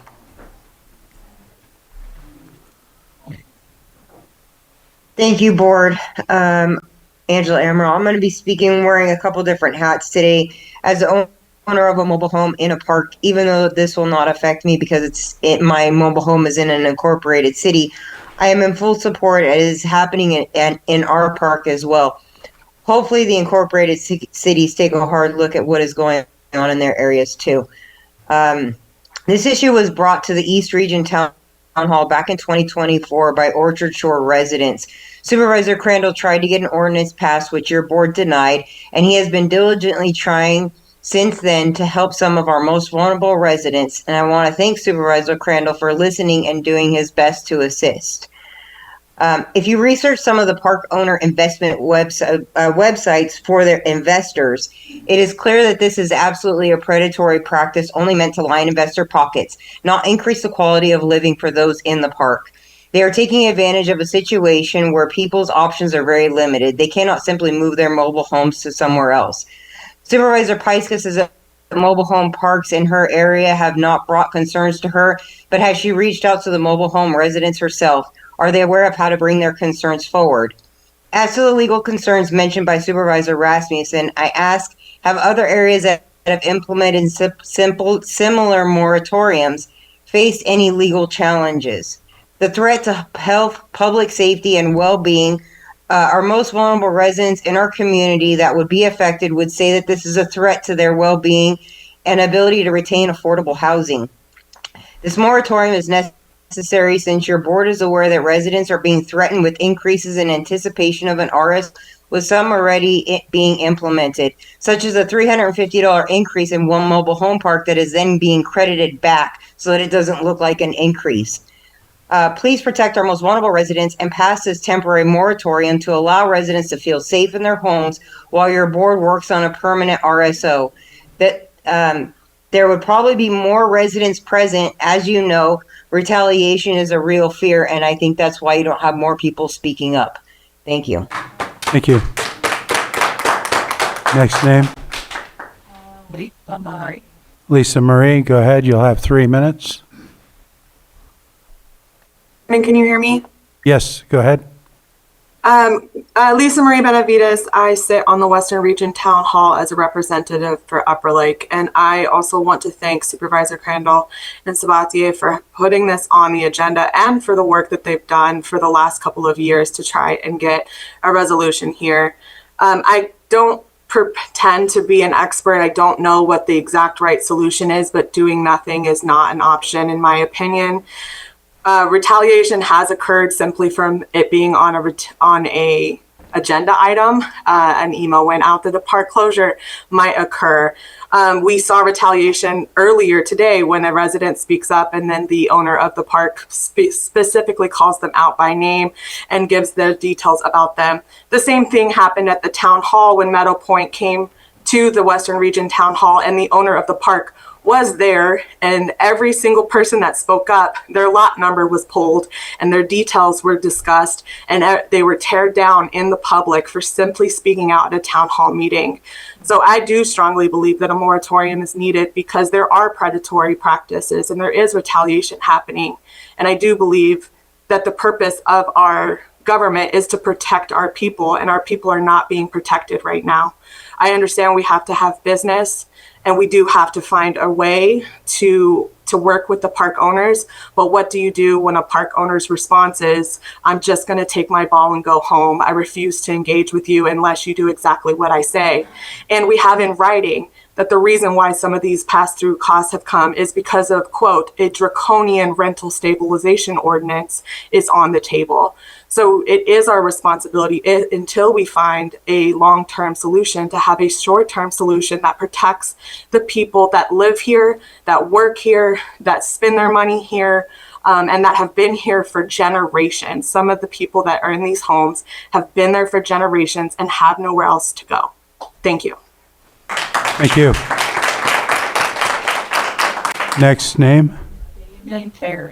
David Barry, go ahead. You'll have 3 minutes. Yes, good morning. Thank you. Good morning, Lake County Board of Supervisors and staff. My name is David Barry. I am an associate manager with GSMOL, Golden State Manufactured Homeowners League, and I'm speaking on behalf of myself and our Area A1 Vice President, Jody Johnson, who is unable to attend. We represent Northwestern California counties from Santa Clara all the way to the Oregon border, representing mobile home owners. And as a mobile home resident and GSMOL zone vice president, we've experienced uncontrolled ground rent increases and large investment groups using the imbalance of wealth and power to demand submission. Your vulnerable Lake County senior residents, your disabled veteran residents, and vulnerable families purchase the mobile home unsubsidized, and they merely rent the land. The norm from large investment group park owners, many of whom are not your constituents, is to weaponize the word closure, weaponize rent stabilization, or both if a county deems it necessary to defend, enforce, and strengthen protections for mobile home park residents. The mental health toll this takes is substantial. A moratorium studies the potential, while each of you thoughtfully considers an RSO, closing loopholes while always supplying a method for park owners to show they deserve more than the allowable annual increase. Moratoriums have been enacted in many California cities just this year, Windsor, Santa Barbara, Cotati being examples, because taking the chance that large increases could drive these residents to the streets was not a chance most sitting boards of supervisors or council members could take. Listening sessions with stakeholders is, of course, a necessary step for the implementation of an RSO. And you are taking that step now, not later. During this process, we have already heard in your public forum that if protections are voted in, then this weaponization would begin. We have even seen increases that were not warranted, but still showing as a subsidized increase when there is no increase. It scares residents, and it would scare anybody. The word radical is thrown around, but really RSOs in 104 jurisdictions right now are not radical. They're protective of the last bastion of unsubsidized affordable housing that there is. Your effort is commendable, protecting your most vulnerable constituents. We look forward to speaking to better drafted ordinances, common loopholes, and necessary enforcement when you return with an RSO.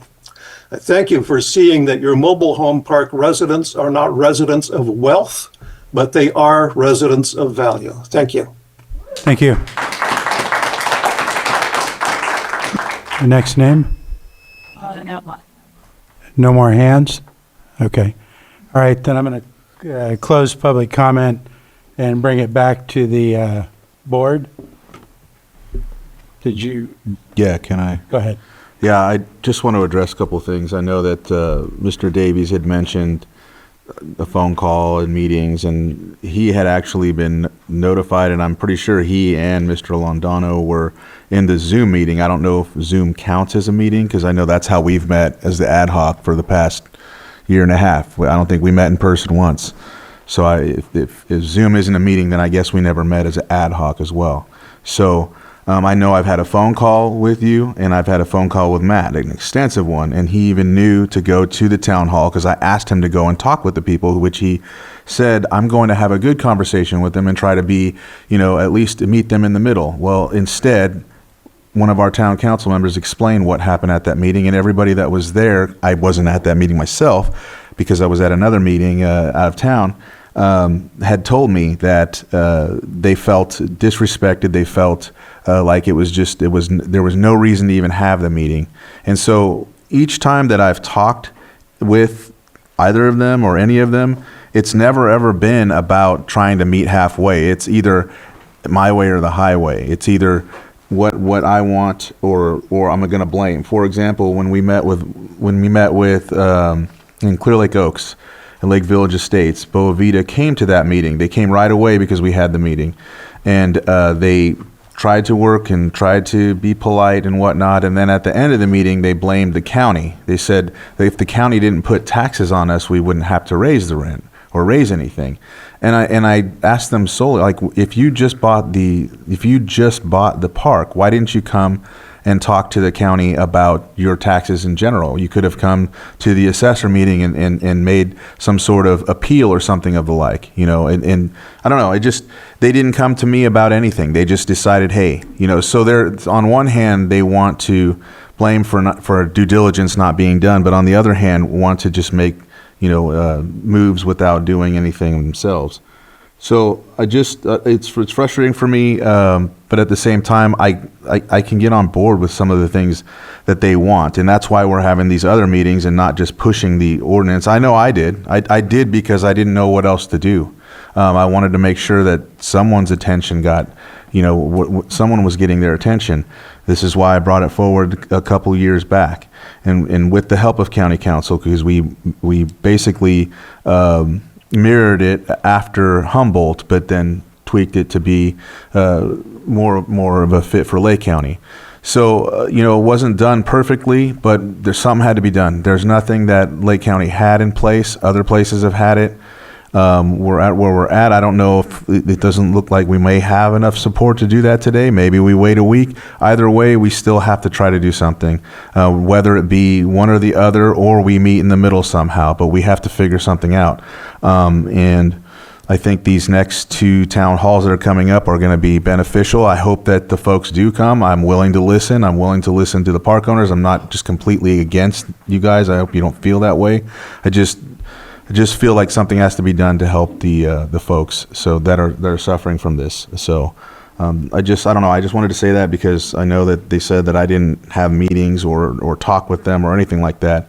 I know the discussion that I had with Mr. Davies was very, controversial. We couldn't see eye to eye. We ended up having a good finishing conversation, but we have differences of views, and I think we just agree to disagree. So I'll just leave it there.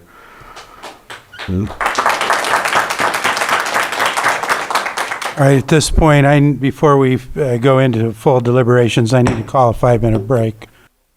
All right, I'm going to call our meeting back to order, and Supervisor Owen, what was that? Supervisor Owen had her pen up, so she's going to be first. As we have heard from our attorney, Mr. Guanaveno, I know that some of you came up and questioned the legalities of this, and we up here need to follow the advice of our county attorney.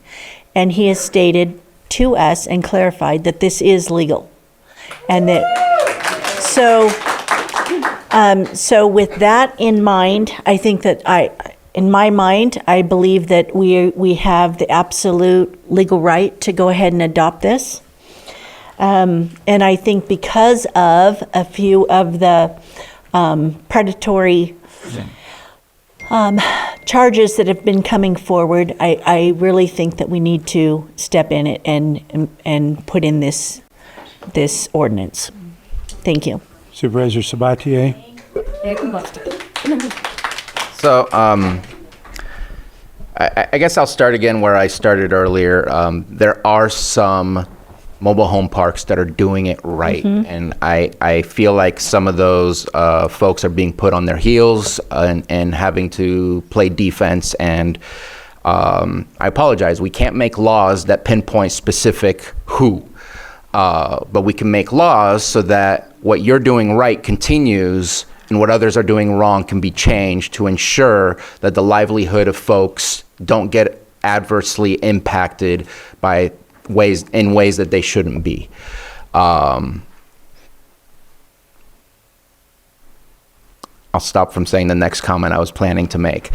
There's not a parity in housing laws for how rent increase occurs. And that is a problem in the sense that mobile home parks are treated in a very different way in how rent, other fees, because you can increase other fees and you can say my rent only went up this much, but the other stuff went up this other amount and it's completely separate. And so I guess I will go back to my last comment. If it's radical to want to ensure that we have people that can afford to continue to live in the place they call home, I just don't see how that's radical. And I think it's very hyperbole to use those types of words, just like some of the emails that we've received.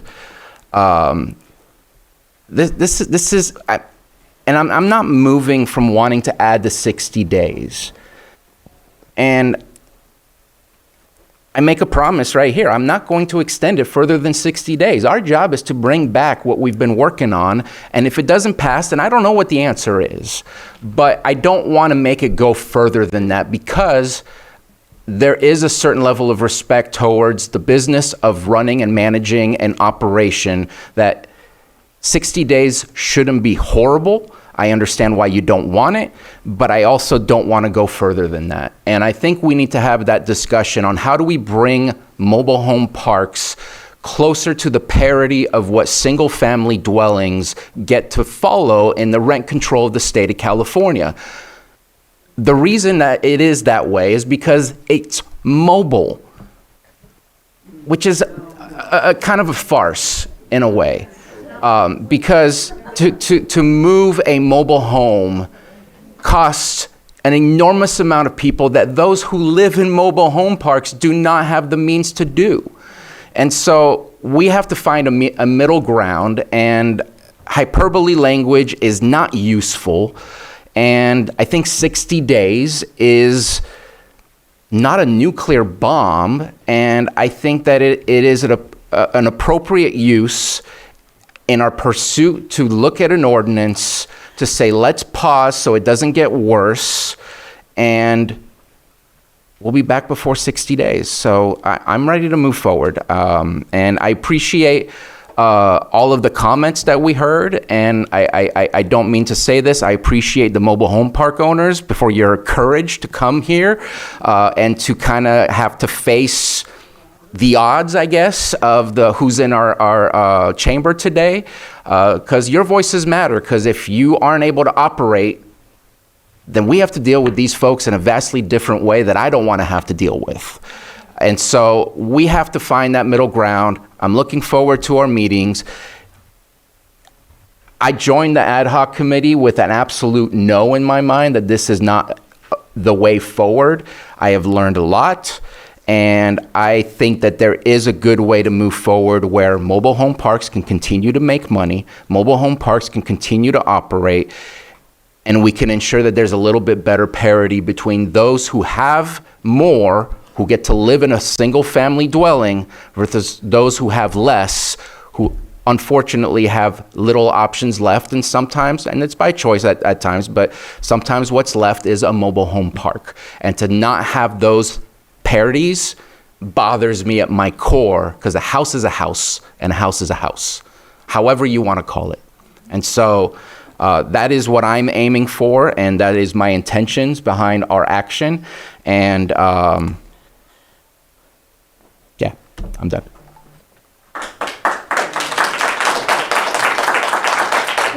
Chair, go ahead.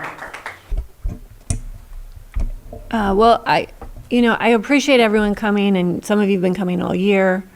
This is an important issue. We do have to work towards correcting predatory actions, but it's more than just some of our park owners that are doing the right thing. It's the majority. And our, I think my comments were a little misconstrued or misheard earlier. I have park owners in my district that have been wanting to be part of this conversation, and I have forwarded their contacts to staff, and they haven't had the opportunity. And I have a real issue with that, because it has been a year, and these are really valuable members of our community, stakeholders, and can really help us get through this. The issue I have today is that I just cannot see how we meet the urgency threshold. And it was stated that it's because it's taken too long to do the work, and that is not a justification. We need findings that show data, and we've heard a lot of stories, and this is a hard issue to hear. These are hard stories to hear, but I've never once seen the numbers. And I can't vote on an urgency ordinance if I don't have those findings and that data to back it up.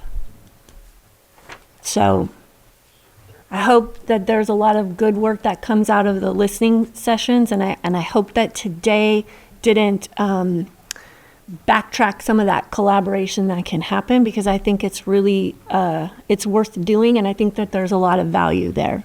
But when I see this in the recitals, that the Board of Supervisors has received public testimony and information indicating that due to the ad hoc committee being established, that rent is going to be increased prior to an RSO coming back to the Board of Supervisors for consideration. Yes, we've had public comment. We have not had testimony, and I don't see any of that data. And that's what's really hard for me. Okay, it's in front of the supervisors for deliberation right now, so you could please go ahead, Supervisor Crandall. Yeah, I'm just hoping that with these next two town hall meetings, microphone is off. Sorry. I'm hoping, I'm really optimistic about these next two meetings, and I'm hoping that some of the folks you're speaking of come to these to problem solve. There are a few characters that just don't do that, but that's okay. Let's try and see where we can go with those before the rent stabilization ordinance comes back, and meet halfway or meet somewhere, do something at least. But it is unfortunate that some of them haven't had the opportunity to come forward or weren't involved in the conversation or whatever the case may be. But the ones that were did say that they were going to try and do some things to help the situation, but obviously they have not. So that's kind of what made it more of a situation. And I do hope that this doesn't divide even, like how you're saying. I hope it doesn't do that. I think we can come to something and willing to do so when it comes to these next couple of meetings. Right. So if there's nothing else, then I'll start with mine. I just want to state, first of all, I do appreciate the work of our supervisors. They've been working hard. I appreciate the community input. There was a lot of messages yesterday, which I read all of them from both sides. And in fact, I've been communicating with people from both sides over the past 12 months. But it's a little frustrating for me, mostly because of the Brown Act laws in the state of California that don't allow me to communicate with my fellow supervisors until it gets to a public meeting. That's the law. That's the way it is. I have to follow it. But I am allowed to say that it's a bit frustrating and makes it hard for us to effectively do our job. But having said that, again, I appreciate their work. My comments, again, I'm going to go over a couple other things, are purely focused on the laws and procedures. None of what I say means that I'm against protecting seniors or veterans or anyone else. I'm fully committed to that, but I'm also committed to fully vetting everything out and looking at all sides of an issue. Because again, I have to represent everybody and then make a decision on how to do the right thing. I don't feel like I have enough information right now. I was hoping that we would have the RSO in front of us more vetted out to be able to see, a lot of these questions that I have might be answered there. But nobody has answered my question about what county department. There's provisions in here that state violations of the law. What county department is going to administer and enforce that? Do we have an answer today? I thought I responded to that. Yeah, what county department? At this moment in time in our RSO, which will be discussed and eventually brought back, that it goes back to the date that we do the moratorium to check who increased their fees and what penalties will occur if they did under the moratorium. Okay, I apologize for that. So then we wouldn't enforce it until that point. And at this moment in time, based on the committee, we would be aiming for getting a contractor and doing an RFP so that it is not specific. Yes, there will be the need for a point person in our staff to be able to coordinate with the contractor, but it would be a contractor if it was approved as it is envisioned currently. And granted, it's still not in a final draft mode, but that is our anticipation. So that RFP would come back to us at the time of the RSO or before? Well, first we would need to approve the RSO to even move with the RFP, because I don't want to waste anybody's time if we're not going to go through with the RSO. Okay.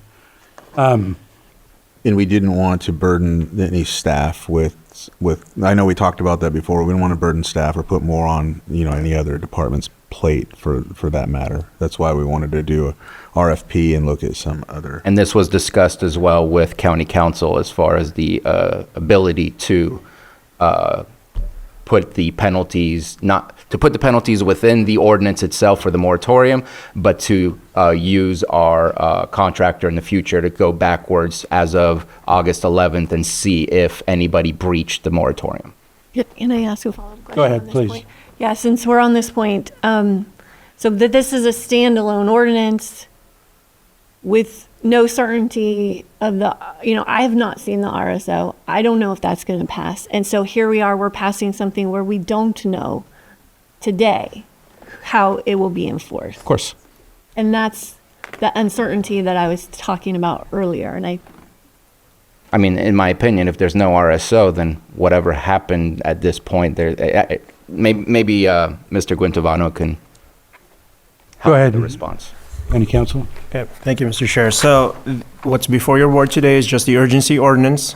RSO is still being worked on with subsequent meetings. So those terms that have been outlined for your board today, as it relates to the RSO, may be subject to change. It's still being reviewed by staff. Further discussions to be made, depending on what comes out of those meetings. As for the urgency ordinance, which is again what's before your board today, I believe the question mainly relates to the enforcement part of it. Enforcement part just primarily would come from the County of Lake, and that's before your board. There are violation provisions outlined in the urgency ordinance itself. It's under Section 4. So as it relates to the enforcement part of that, as to who would enforce these infraction fines that's been referenced under Section 4 in the urgency ordinance, because there isn't any specific designation or delegation of a department who would enforce this, then that would, default back to your board. The County of Lake, in terms of enforcement, board can then take that up at a certain point in time for direction to staff on how to enforce these fines, should they be enforced. That's how it stands right now. Now, alternatively, this is at its heart still an ordinance before your board. I've already, I believe Supervisor Sabatier technically has proposed a 60-day limit. That speaks to Section 3 here. And so the ordinance itself would have to be amended based on that, because currently as it's presented to your board, those portions are blank. So, and then I presented an amendment by adding that recital earlier on. And that just goes to show to your board that if your board is willing to consider any further amendments to this ordinance, that can certainly take place as well, as it relates to enforcement, delegation to a specific department, any sort of procedural mechanisms that would need to be built in. That would be up to your board, and the ordinance would just have to be offered. This ordinance would have to be offered as amended, as a matter of procedure.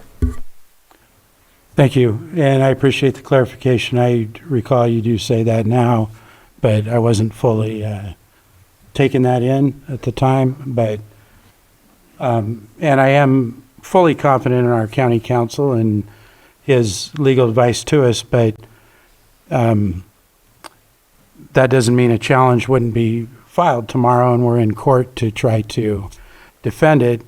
And with the limited information I have, I'm not comfortable passing this today. So Mr. Chair, I'd like to offer the resolution as, or I guess it's an ordinance. I don't offer, help me out. I just want to get it on record. So it would be still a two-part, with this being an ordinance procedurally, it would be, there would be two motions. The first motion would be a first reading of the ordinance.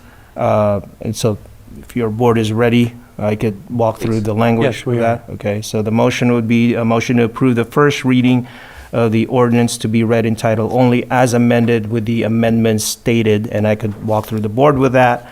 To address the as amended part, the first amendment would be to add that as a last recital to that, to this urgency ordinance, the language, therefore, in quotes, therefore, the Board of Supervisors determines that this ordinance is urgently needed for the immediate preservation of the public peace, health, safety, and welfare pursuant to Government Code Section 25123.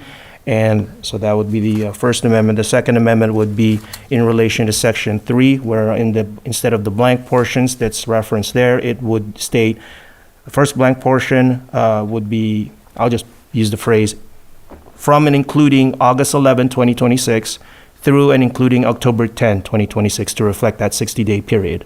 So those would be the amendments under that motion language as amended. Second. Just real quick, so I make the motion. Did you say first reading in the motion? Yes. Yes, that would be. But that wouldn't make sense if it's an urgency moratorium. That's why it requires 4/5, because it doesn't get a second reading. It's either today or not, right? And in the past, we've done the first reading and the offer of the ordinance on that same day. So with your board's passing of the first reading of the ordinance, clerk reads the urgency ordinance in title only. That was part of the motion as of the ordinance first reading as amended. And then if that passes, then your board can then move on to just offer the ordinance as amended. Okay, I appreciate the clarification. So I make that motion. I have a motion. And a second. And a second. I have a motion and a second. All in favor? Aye. Aye. Opposed? No. Nay. That fails with a 3-2. So that would be no further action at this point. So that's going to conclude that item at this point. And we will move on. Real quick. What was that? Just real quick. Yeah, go ahead. The reading has to have a 4/5 vote as well, or just the ordinance? I believe that's part of the requirement of the government code. Now, your board can, for purposes of procedure, can still make a motion, still on this item, to offer the ordinance as amended with the amendment stated, just to, as a housekeeping matter procedurally, and then take that roll call vote. But as it stands, yes, under the government code, going to your question, the approval process of the ordinance, with this being an urgency ordinance, it states it needs a 4/5 vote in order to move forward. Okay, because what I'm thinking is, just hypothetically, is, let's say if that didn't pass, that just means it doesn't read in title only first, or did I miss something here?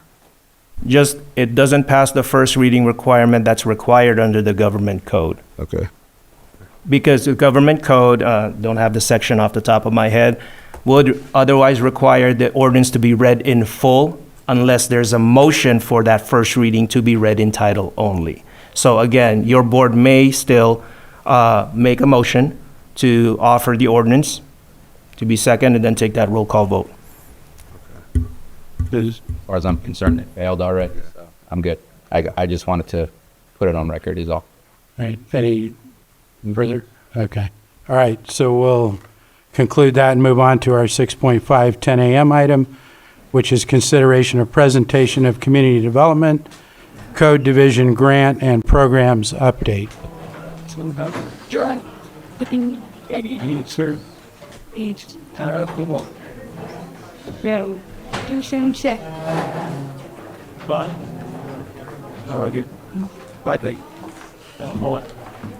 Well, I got something up that and lose well through. Wait for it. Yeah, just had to not like that. What is it?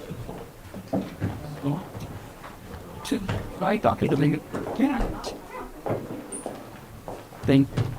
So I go ahead and turn it over to you, Director. Thank you, Mireya Turner, Community Development Director. We will just pull up our PowerPoint, but we are super excited to bring some, well, I guess we could call it crowing about some accomplishments that have really made a difference in our communities. As all supervisors know, illegal dumping is a chronic issue in many parts of our county, and so our staff has been hard at work to secure grants to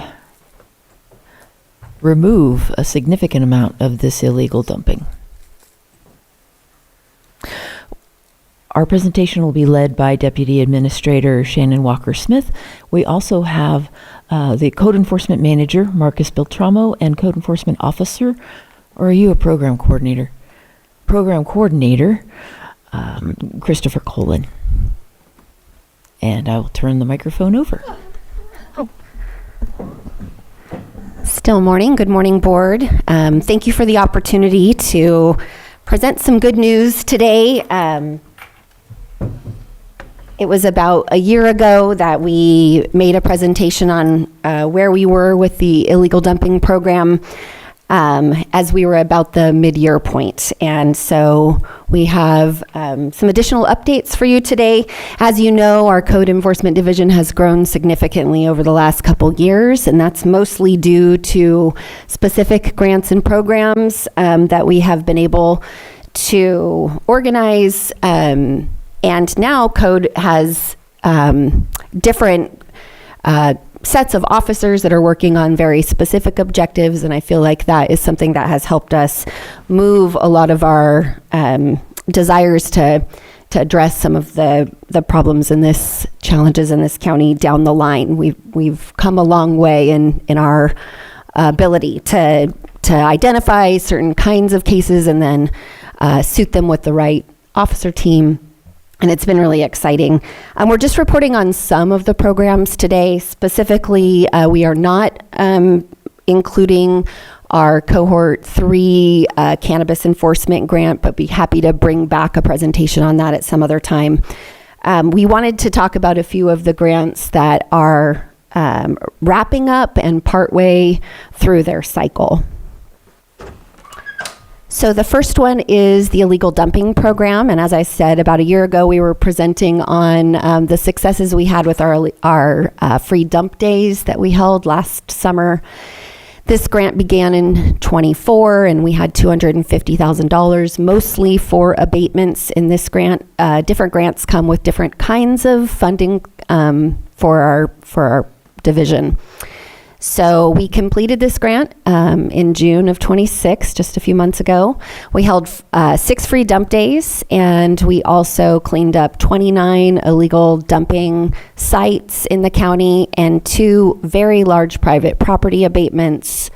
I thought it was significant to state that 16 out of the 29 illegal dumping locations were self-abated by property owners after noticing. So we're having quite a lot of success with self-abatement, and really glad that we can come together with the community in a lot of cases and work with them to get things done. So here are some of the stats from that grant, which I think are astounding. I have stated the trash and metal in both tons and pounds, so it's not a combination of those two, but just for everyone to see what we were able to accomplish. We were able to collect 872 tons of trash and metal from the community, or nearly 2 million pounds. So it's very significant what we were able to do with just $250,000 of grant funding. We're very fortunate to have had that Cal Recycle grant. 923 tires, as you can see, the propane tanks, mattresses, and vehicles all abated with those grant funds. And a couple of photos. Here's the kind of now infamous illegal dumping site on Mountain View Road. A couple of photos of the cleanup there. Did a private property abatement out on Dry Creek. We discussed this one a few weeks ago because we brought the lien to you a couple of weeks ago. But this was a very significant cleanup at the base of an old mine in Middletown. And I'm not going to read that, but the stats are there from that abatement in particular. Here's some photos from that. Oh, back. Sorry. I'm so sorry.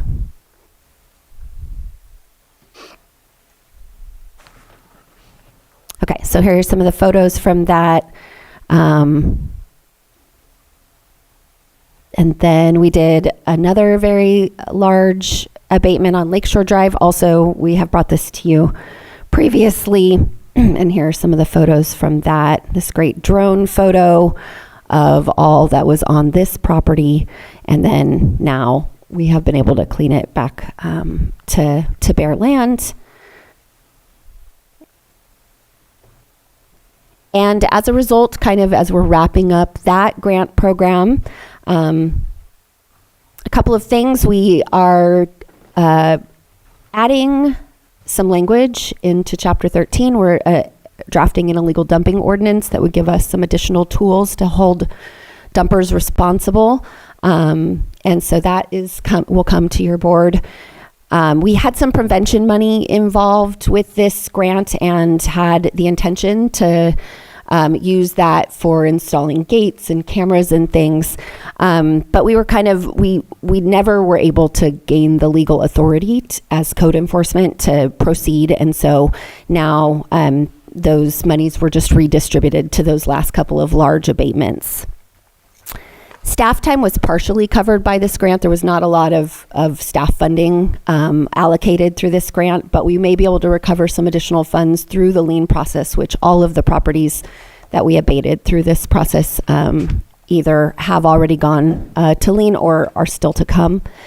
And we plan to pursue additional Cal Recycle grants as they become available. We applied for one that was some extra funding and didn't get it. But just even since we submitted this presentation, a new round of funding is available. So we will be applying shortly for a new Cal Recycle grant so we continue this great work helping to clean up in places where often the property owner is not able or not available to do so.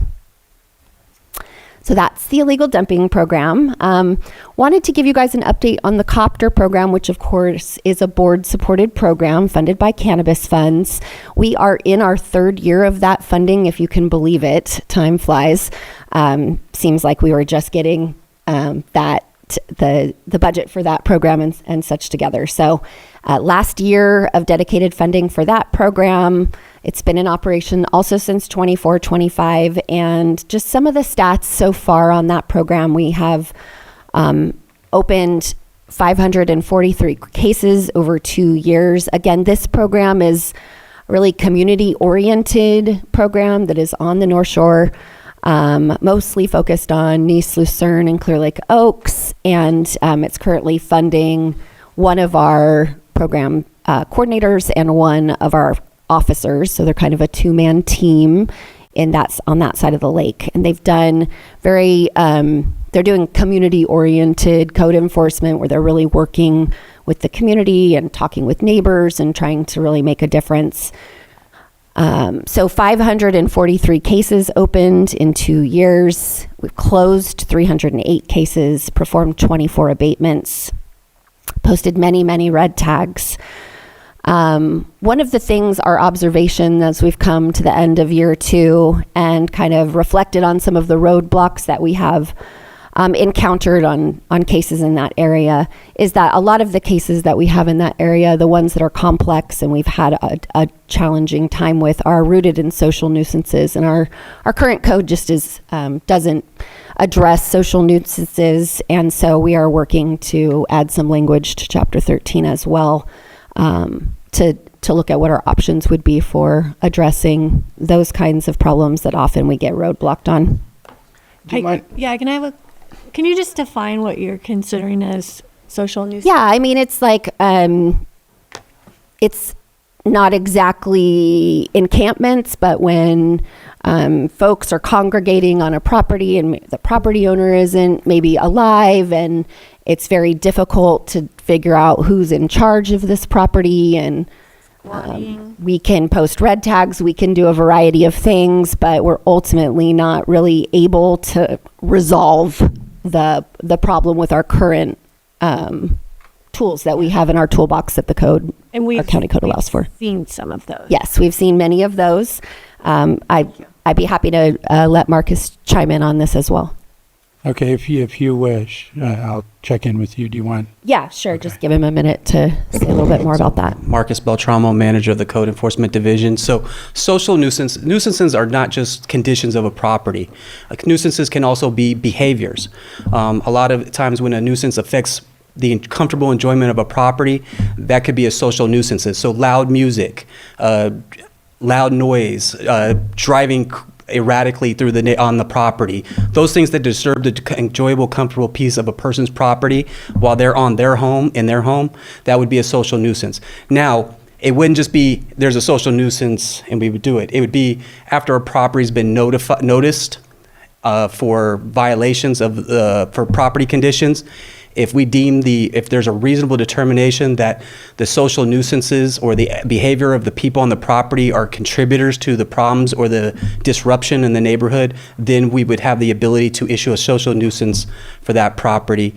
Social nuisances are very common, but what we've found in code enforcement is that we become, you find out about human behavior. And the code does not address the human behavior that is causing disruptions and some of the health and safety issues to our communities. So this is just something that we're exploring and something that's come to our attention. Okay, Supervisor Sabatier. I hope this is taken well.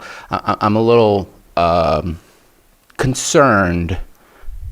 Number one, the title, the name, social nuisances, like I fear what that encompasses. It should just be code violations. If there's no code violation, we can't say your behavior is wrong. What rule and who is the one to say that the behavior is right or wrong? So I'm concerned where that's going. I hope we can change the title from social nuisance to something more related to a code violation, which is what we should be doing. So I don't know. This conversation makes me uncomfortable without better understanding what the guardrails are of that conversation, because I don't like how you're behaving, like call behavioral health to ask for help. I think we're outside of the realm of code enforcement, so We'd be happy to clarify. And here's the thing, we didn't come here to expand on this. This is something that we are going to vet out. We're going to be very careful in our approach, but a social nuisance is a nuisance. It is a code violation. The code will be very specific and have detail in it. It will not be general or ambiguous or vague. I understand your concerns, and we also understand when those behavioral issues are behavioral health or mental health issues that need to be addressed by experts. Social nuisances are common. They're some commonplace in California. It's something that we will vet out. It's something that will come from the board. There will be public discussion, and we will need to craft this so it is palatable and proper. Do you have a question, Supervisor? Yes, I do. Wouldn't that be come under the purview of the sheriff's department? So yes, some nuisances. So nuisances can be enforced from a criminal perspective just as well as a administrative perspective. So nuisances can also be adjusted from a civil perspective as well. Code enforcement right now addresses it from an administrative perspective. The sheriff can address it from a criminal. The legal system should address it from the civil point of view. But what you're going to find out is the sheriff's office may not have the manpower and the staffing to address these things. These issues happen to be germane to the conditions of these problem health and safety properties. And Hudson, 6722 Hudson would be our prime example of a social nuisance that could have been prevented before what happened occurred on that property. There is more to come on this, and we need to have deeper discussions on this. I think the concerns are justified, but I think to address the issues that we're dealing with, you have to address the behavior on these properties. And we have people that not are always property owners, that are not always occupants, that are causing these problems. And you have to ask the people in the community, is it fair to them? Barrel would be another example of a social nuisance where we were not able to address it because we didn't have the proper tools. I don't want this conversation to cloud this presentation, but these are real things, and we're really trying to address these issues because they are affecting our communities. And we can go into deeper examples when we get deeper into this conversation and present this ordinance. But I appreciate the concern, and I appreciate your involvement as we get deeper into this so that we can make sure that it is crafted in a way that is right for our communities. I just have one more quick little comment. What I'm concerned about is if this is outside the realm of your authority. If we could table this portion of the discussion, the board will have ample time to review the draft ordinance when it comes and express any questions and concerns about social nuisances as they are illustrated in that ordinance at that time. Okay, were you wanting to say something else about that? I don't want to say don't table it because we don't have the details, but at the same time, your clarification has not, to me, behavior changes if we do our part, which is the code enforcement part. And if you're telling me no, but we shouldn't. You're only hearing this the first time. Let's finish. No. I think there is a very legitimate fear of where it is we're going, and I hope that we can take a look at how it is we intend to do this, because right now I am highly concerned. And we will, when we come forth let's finish the presentation, and then we can swing back around. Thank you. Okay, back to Copter. So a couple of examples of work that we have done on Copter. Butte Street is a good example of a collaboration between our Copter officers and our hazardous vegetation officer. Butte Street is on the very edge of the community growth boundary in Nice and has a lot of potential to bring fire into the neighborhood should something start outside that community growth boundary. So we opened 36 cases on this one street, some of them traditional nuisance abatement cases, and many of them has-veg, and our officers worked together to resolve a lot of issues on that street and make it much more fire safe headed into the fire season here. A couple of other Copter abatements, some photos, one on Schindler in Clear Lake Oaks, one on First Street in Lucerne. then a couple, one on Crump Street in Nice and another on Oak Grove in Clear Lake Oaks. Another one here with a drone picture. You can see kind of the scope of some of these projects that we've been working on. And then there were a lot of successful self-abatements in Copter as well, and we always want to recognize when the community is really working with us, and it happens about half of the time we get a good response from the community. So this was over here to the left was a property right on Highway 20, where all of this debris had been sitting for many, many years. That's cleaned up now. The far right was a really hazardous unpermitted construction project that we worked on. A couple of other just things that we wanted to bring up about Copter. One of the things that has been an observation in the Copter area is that there are at least 8 fire-destroyed units that need to be demolished in that area. Many of them are old mobiles that we suspect contain asbestos, and the cost for the testing of that and then a demolition with the appropriate contractor is about $50,000. So we get a lot of questions about why burned up units are still sitting in the community, and we would love it if we could address all of those right away. We know it's it's a health hazard, but we will need to discuss a allocation of funds either from a grant or some other source in order to address those. And so just wanted to bring that to your board's attention, that that's what's preventing us from moving forward on those fire destroyed units in the Copter area. And then here's just some photos of all those fire destroyed units that need to be demolished that are sitting in the community. And we realize that, the community's not terribly happy about that, and we would love to address it. Wanted to bring that to your board's attention. Copter funding is set to sunset at the end of this fiscal year, so just wanting also for your board to have that in mind. We feel this program's been tremendously effective, and we'd like to see it sustained or expanded. We feel pretty strongly the North Shore should continue to have a dedicated officer in order to keep up the progress that we've made in that area over this 3 years. Should the program move on to another area, some dedicated staff in that region is needed. And the last program we're reporting on today is a newer program that we have on board, the CDBG grant. It's a mitigation grant that we received from HCD. The purpose of the grant is to focus on making our units that we have more sustainable, more fire safe, more protected from disaster. And so it focuses on 2 things: substandard units and the needs of those units, and then also hazardous vegetation.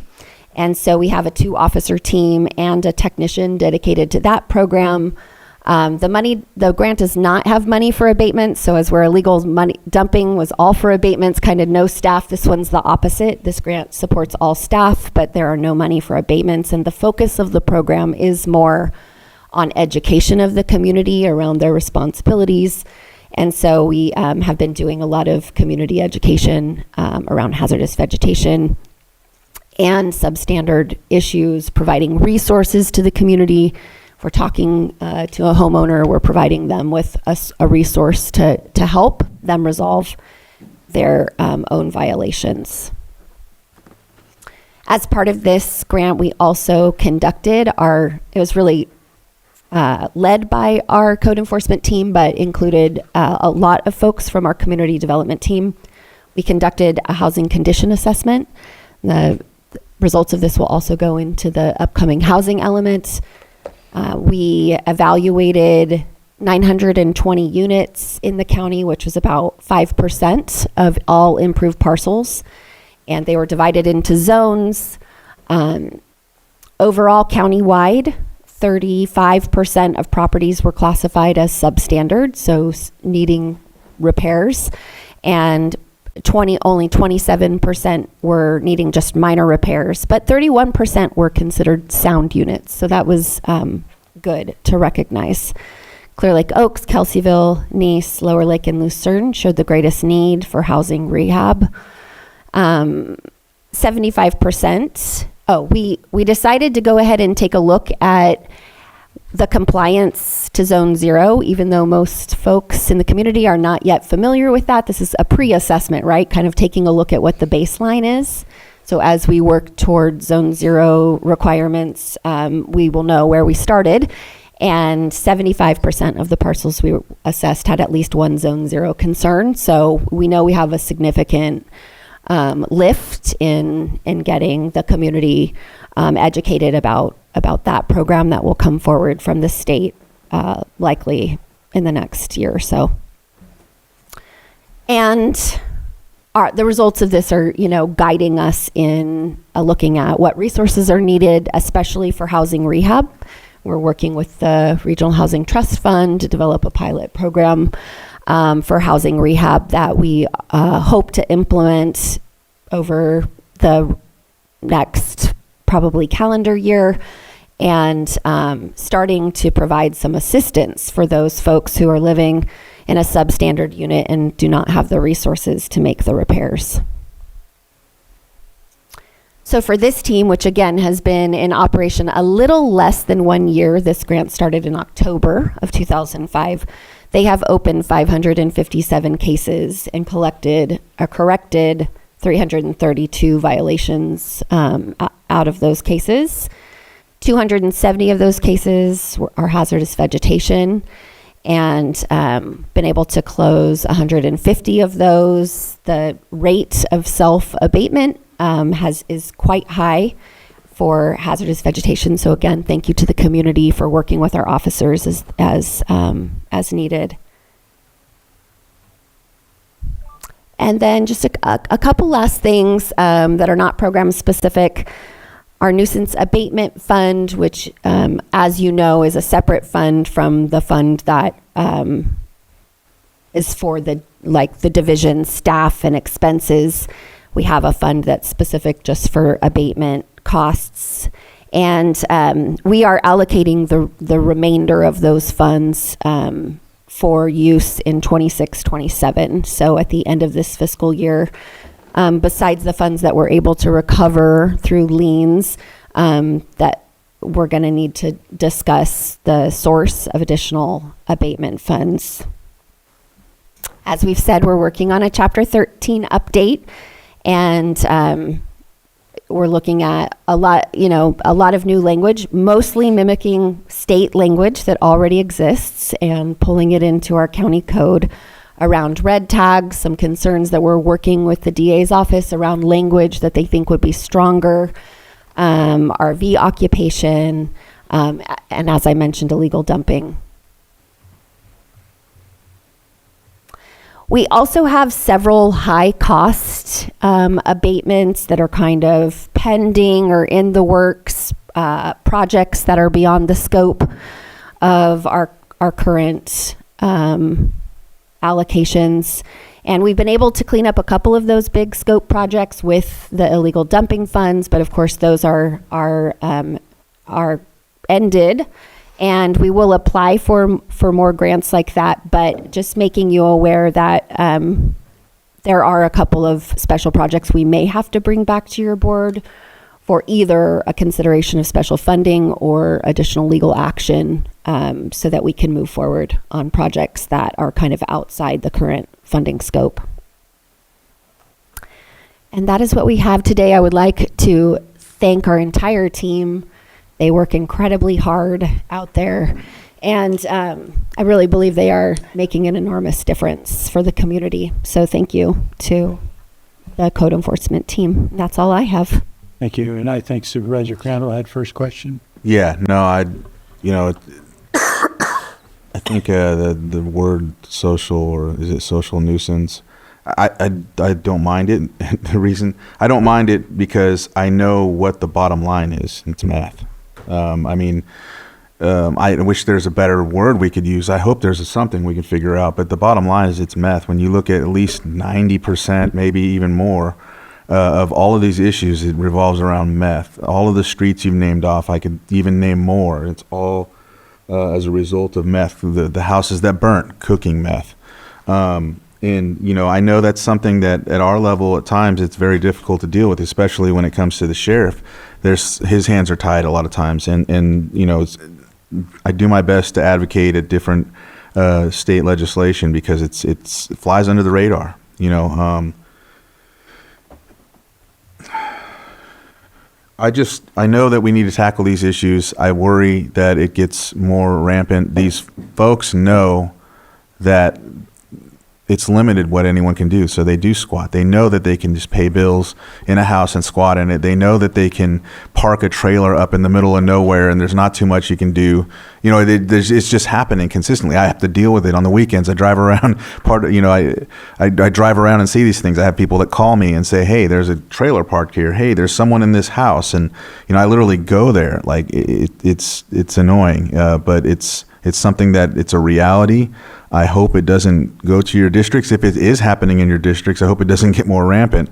A lot of times the other thing is there's, and these are all a conglomerate of issues that have all made these behaviors. People that are taking advantage of seniors. What I mean by that is that people are passing on. They lived here, they own the homes, goes to another person. These people either neglect it or they don't come and take care of it, so someone comes in and squats. Or someone doesn't know how to take care of a property. Again, these same people predominantly are on meth. So I'm only trying to point at the biggest beacon of everything, and that's meth. And I wish there's a way we could say this is the meth ordinance or something like that, but I know it's difficult because of the way the law writes.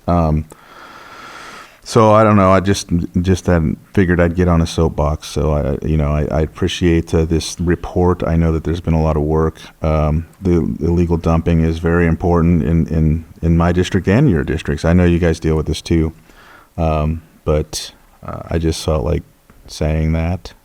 I hear you on the social nuisance, but I don't know what else to do about it. I just know that we got to do something. Well,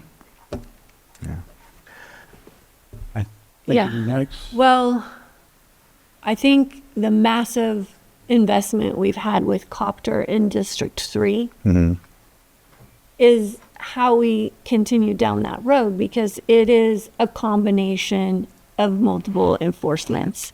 It's law enforcement, it's code enforcement, it's animal care and control.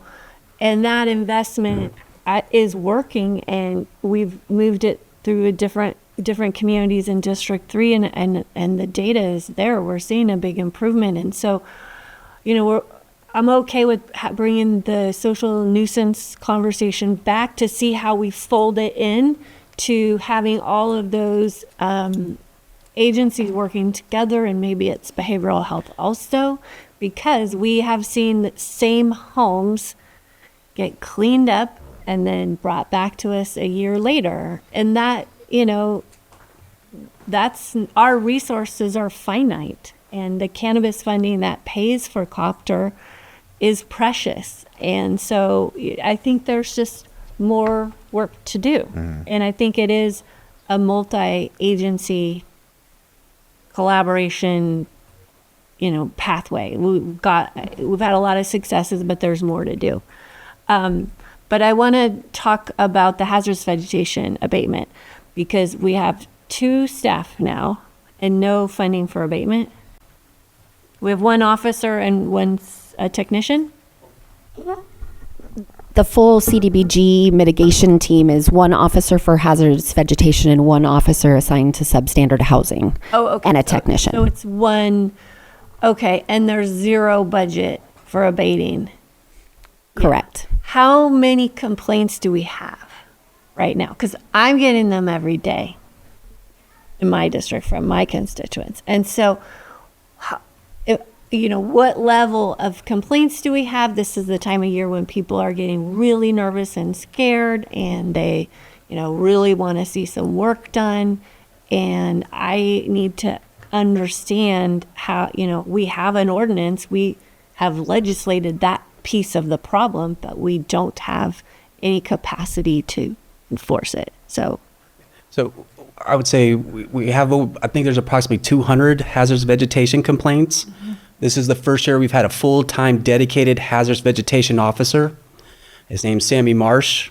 We put his name out to the public because part of his job is to put education out there. So when he does address a property with hazardous vegetation concerns, he provides education to the neighboring properties as well as regarding their duties as a property owner. I think we've had the most success of any year this year with hazardous vegetation.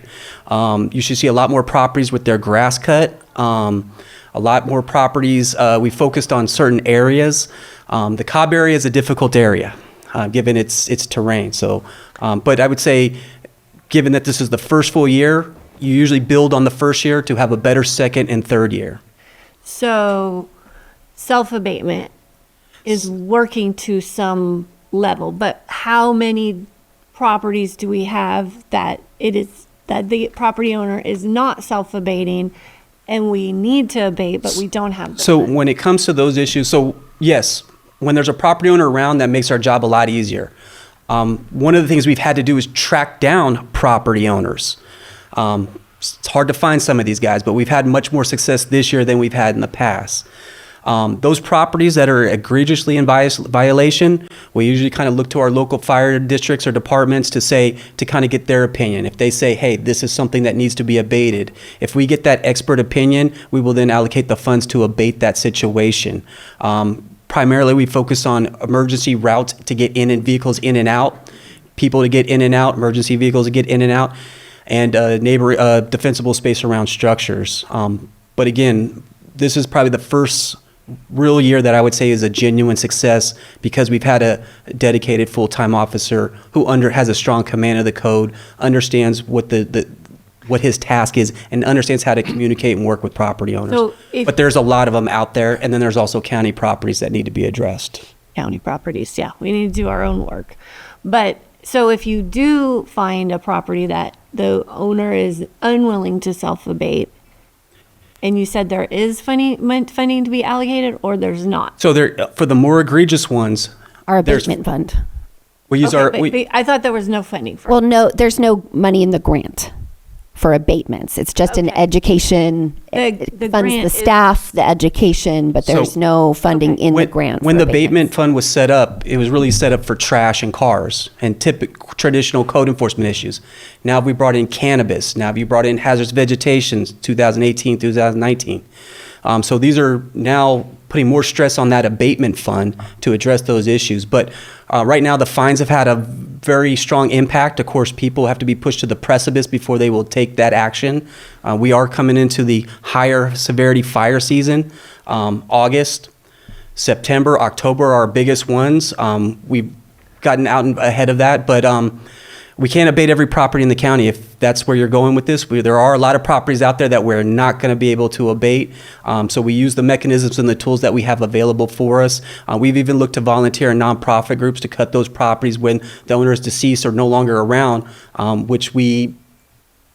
it may not meet that egregious category, but it's something that still needs to be brought into compliance. Yeah, well, I mean, I'm answering these questions every day in these calls from constituents. I'm glad we're having this conversation. It's very timely, but okay, so there is a pathway to abate if we can through our abatement funds. What is the term, if I went and submitted a complaint today about my neighbor, which it's not real. I want to be on the record for that. Mr. Duncan has some hazardous Yes, vegetation. My fire chief neighbor is, no. What is the turnaround time? Because I was on the phone with a very upset constituent / neighbor last night, and these are just the answers I don't have. So if he were to submit his complaint today, what can people expect for turnaround to get to complaint? When a complaint is received, the first step we take is we send out a letter with educational materials to that property owner. We try Within like 5 days? No, the day the complaint comes in, a letter is usually going out that day or the next day. Okay, good. We understand the urgency and so hazardous vegetation code enforcement is different than traditional code enforcement, cannabis code enforcement, all of AVA code enforcement. We recognize that certain times of years there's an urgency, an immediacy. So, but our practice is as soon as a complaint comes in, a letter is generated, and for hazardous vegetation, a letter is generated with guidance not to cut in the middle of the day, not to use metal, do it in the cooler times. There's a list of those things that are on there, but a letter goes out with informational material about defensible space, along with the code section that says you have to keep the roadway 30 feet in, free of dead, dying grass, trees have to be limbed 6 feet above grade, that kind of stuff. Our officer then tries to, when he can incorporate, when he's in that area, to go by and do a first initial assessment. With hazard vegetation, it's not too much. It's what we can see from the roadway. If a complaint comes in and it's about structures deeper on the property, that takes a little more time because we have to honor and respect property rights and that kind of thing. But for the most part, I would say within 2 to 3 weeks, he's out there at the property. Notices probably go out probably within that month, I would say. There is a high volume and there is only one individual. This one individual has got up to speed at an accelerated or expedited rate, because if he didn't, we'd have a problem right now where I would be doing the code hazard vegetation with him. But I'm thankful that we have a qualified individual who can do this. And the other issue, he's also, we tried to get ahead of this. So we went to complaints from prior years and started to get with those properties and try to get with those property owners ahead of this fire season so that we get them to do their part. So we did kind of anticipate this. But we do need to be better at this. We need to improve at this, and there are steps that we need to take. But I would say right now, with what we have, we're doing a pretty good job. But at the same time, I would like to know your neighbor's property or the concerned property so that we can ensure that that is being addressed. Okay. Well, this is great information for all of our advisory councils. At some point, and if maybe the technician has a little extra time, I would like to see some data on this, on how many complaints, how many self-abatements, what the timeline is, and then how many of those egregious ones that we need to get to are still standing out there. And it doesn't have to happen anytime soon, but it just really would help me understand. I think we have those statistics pretty much readily available from this presentation. We get that really fast. Great. And I do appreciate the comments from Supervisor Crandall and yourself regarding the prior issue. But when it does come to code enforcement, I believe it is an educational issue. It is things that we do, the public needs to understand what we're dealing with, how we're dealing with these things. I think they need to know our processes. And we have taken steps to improve those processes. And but at the end of the day, it's going to boil down to staffing and manpower. This is an older profession where you have to kind of roll up your sleeves, go out there, collect the evidence, produce the notices, and then be able to stay on top of it. When new complaints are coming in, we have to assess them immediately to see the immediate health and safety issue.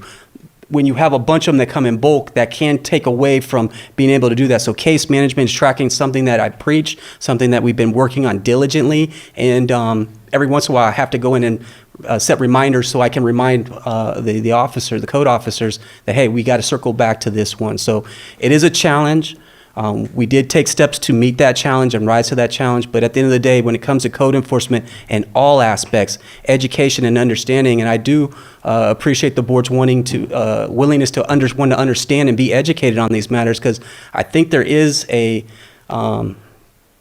distinction between other professions and other ways like animal control operates and how the sheriff operates and peace officers operate and how code enforcement is supposed to operate. Remember, we're not reacting, we're supposed to be preemptive. Get ahead of those health and safety issues before they become problematic to the public. So I do appreciate that statement. Thank you. Supervisor Sabatier? Two things. For the copter program, it's an extension of the old school roadmap task force. Was anything left behind to ensure that the roadmap task force area did not revert back to what we eventually got it to? I guess that's my first question regarding the roadmap task force and copter. Go ahead. Yeah, so Roadmap Task Force, which is an award-winning program, we did have that concern that we were going to move to an area and the gains made in that area, we would not be able to maintain those gains. So we did try to, for that area, we did allow for them to kind of go into Clear Lake Oaks because we did not have an officer assigned to that area and we did need to maintain it.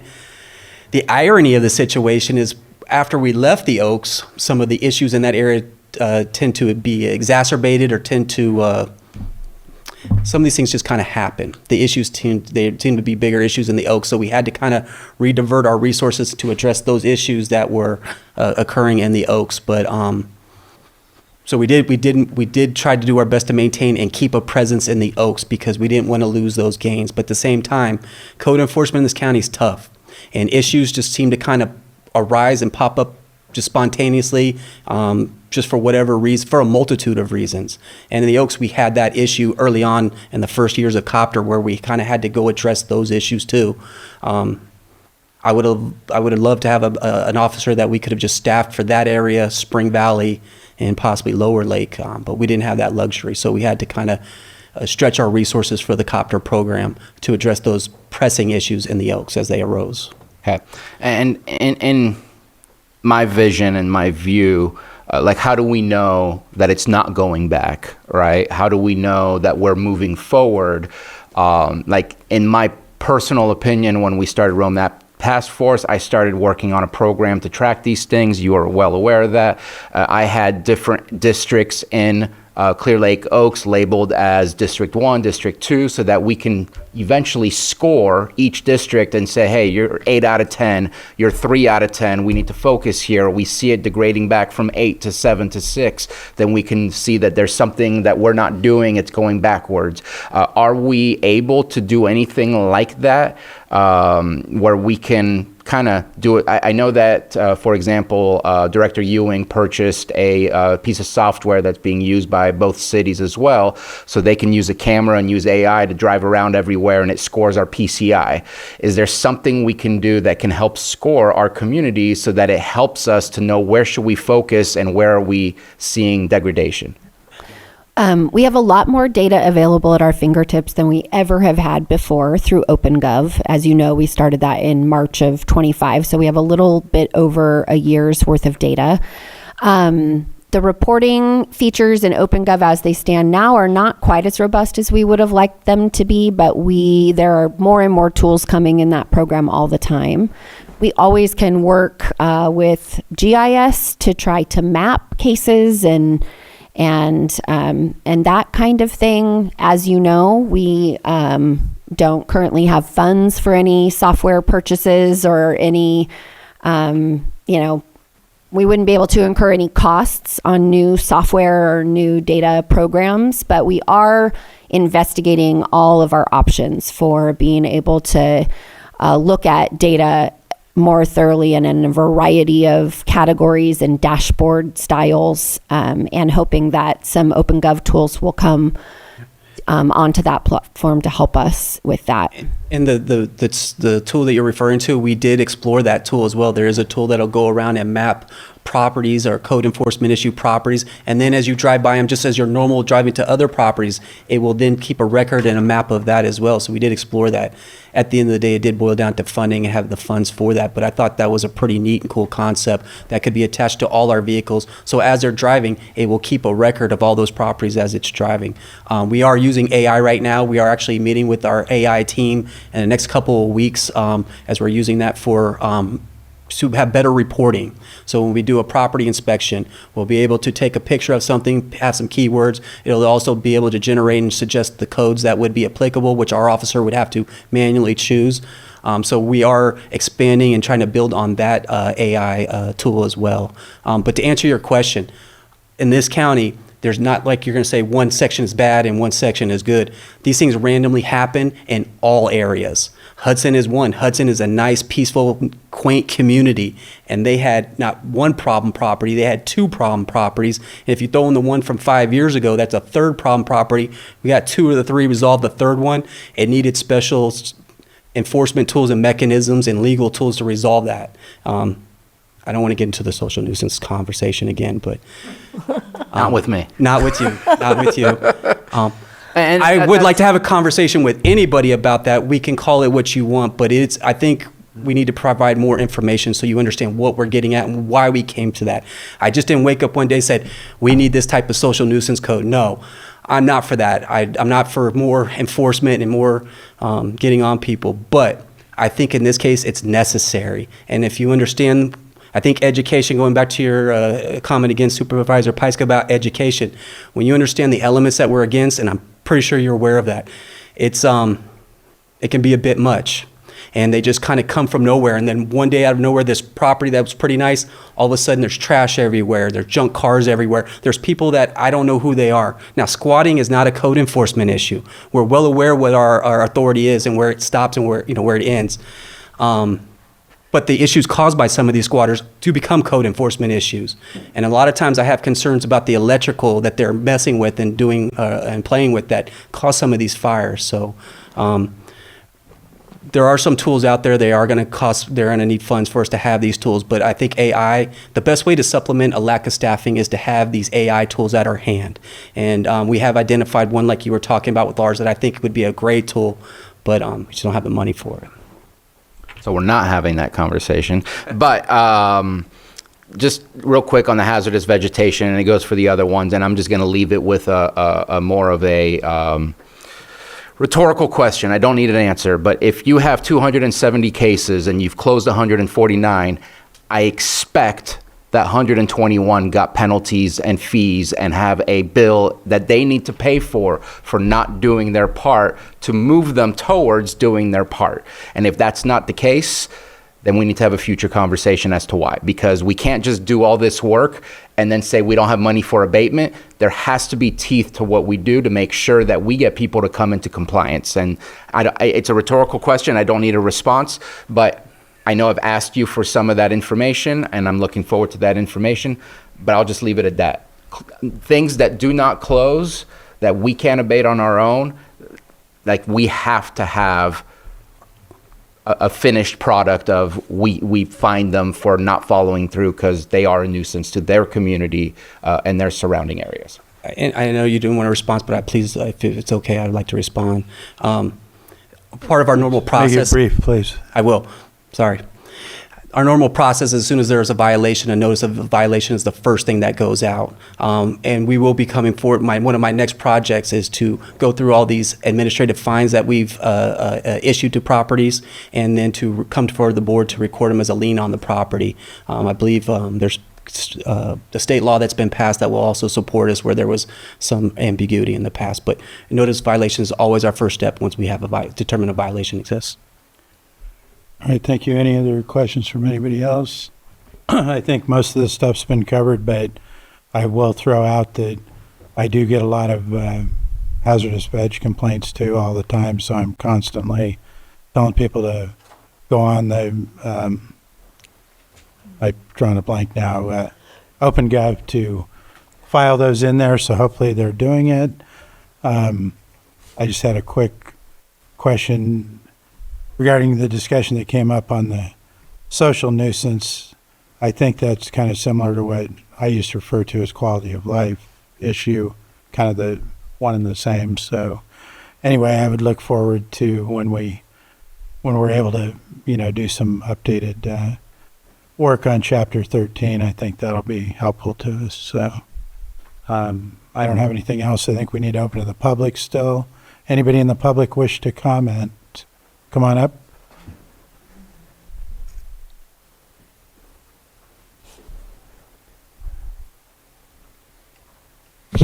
Good afternoon, Chair. First, I just want to say it was a great presentation, really good metrics. I'm pleased to see there's been some progress in District 3. I just actually have some questions. Well, first, I think you, Mr. Sabatier, answered about the ones that weren't abated, what's the consequence? I also, in my area, we have a lot of properties where nobody actually lives on. And finding the owner, who the owner is, and getting them motivated to do that. So things that can help with that would be greatly appreciated. The other thing is, and maybe this needs validation, on OpenGov, if you have a property that is a nuisance and you have multiple complaints from multiple people on OpenGov, what I've been told is that several of those complaints get closed because they're duplicates, and they're informed that they're duplicates. And then those people that are concerned about that situation never get the feedback as to what's going on. Having been in the business of installing help centers and things like that, we from a metric standpoint, we're required to keep the ticket open until it's resolved. And then if you got 50 tickets for the same complaint, you keep them open until the complaint's resolved, and then you close all 50 or whatever the number may be. I think that would be a better practice. And then a follow-on question to that is, if you do open a complaint and you know it's in the system, how does one know that it's being addressed? What's the process that they can expect to happen? And those are my complaints. Thank you. Or questions, sorry. Thank you. And again, thanks for the presentation. Thank you. Anyone else in the room?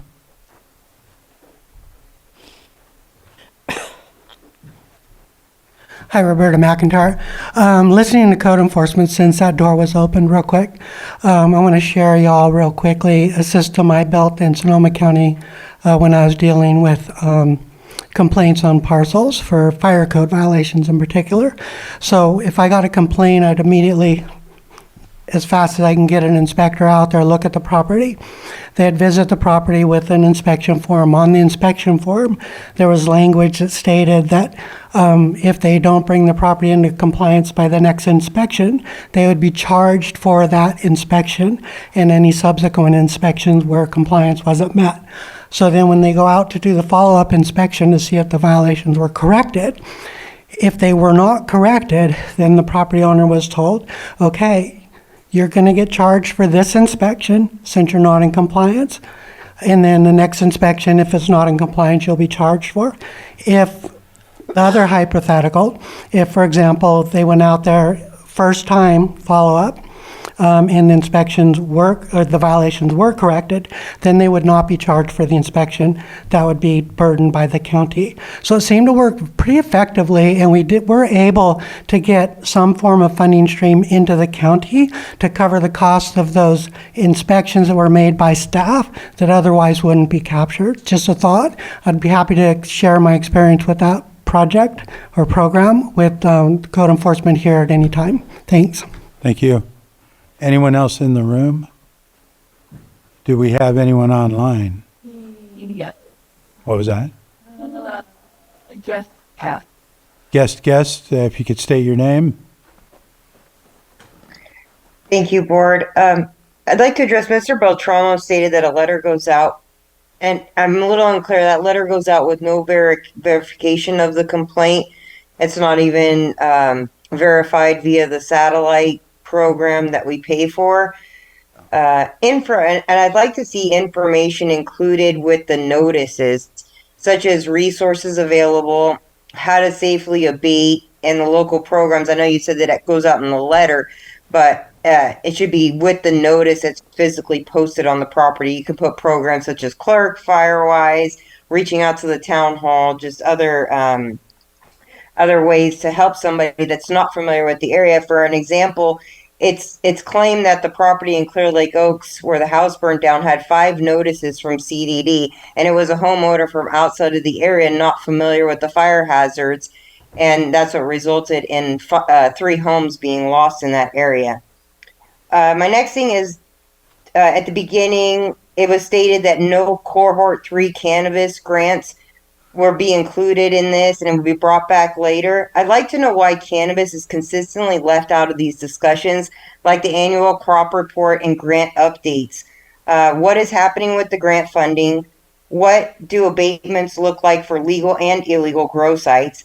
We were told for years that grant funding had been made available for a grow site in our area, and then the cleanup was not feasible. Were those grant funds returned? What happened to them?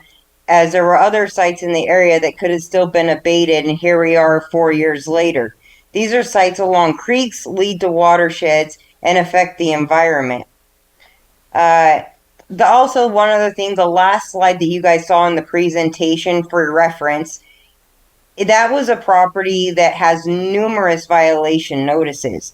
Some supervisors may recall an incident back in December of loose horses in the High Valley area where animal control was involved.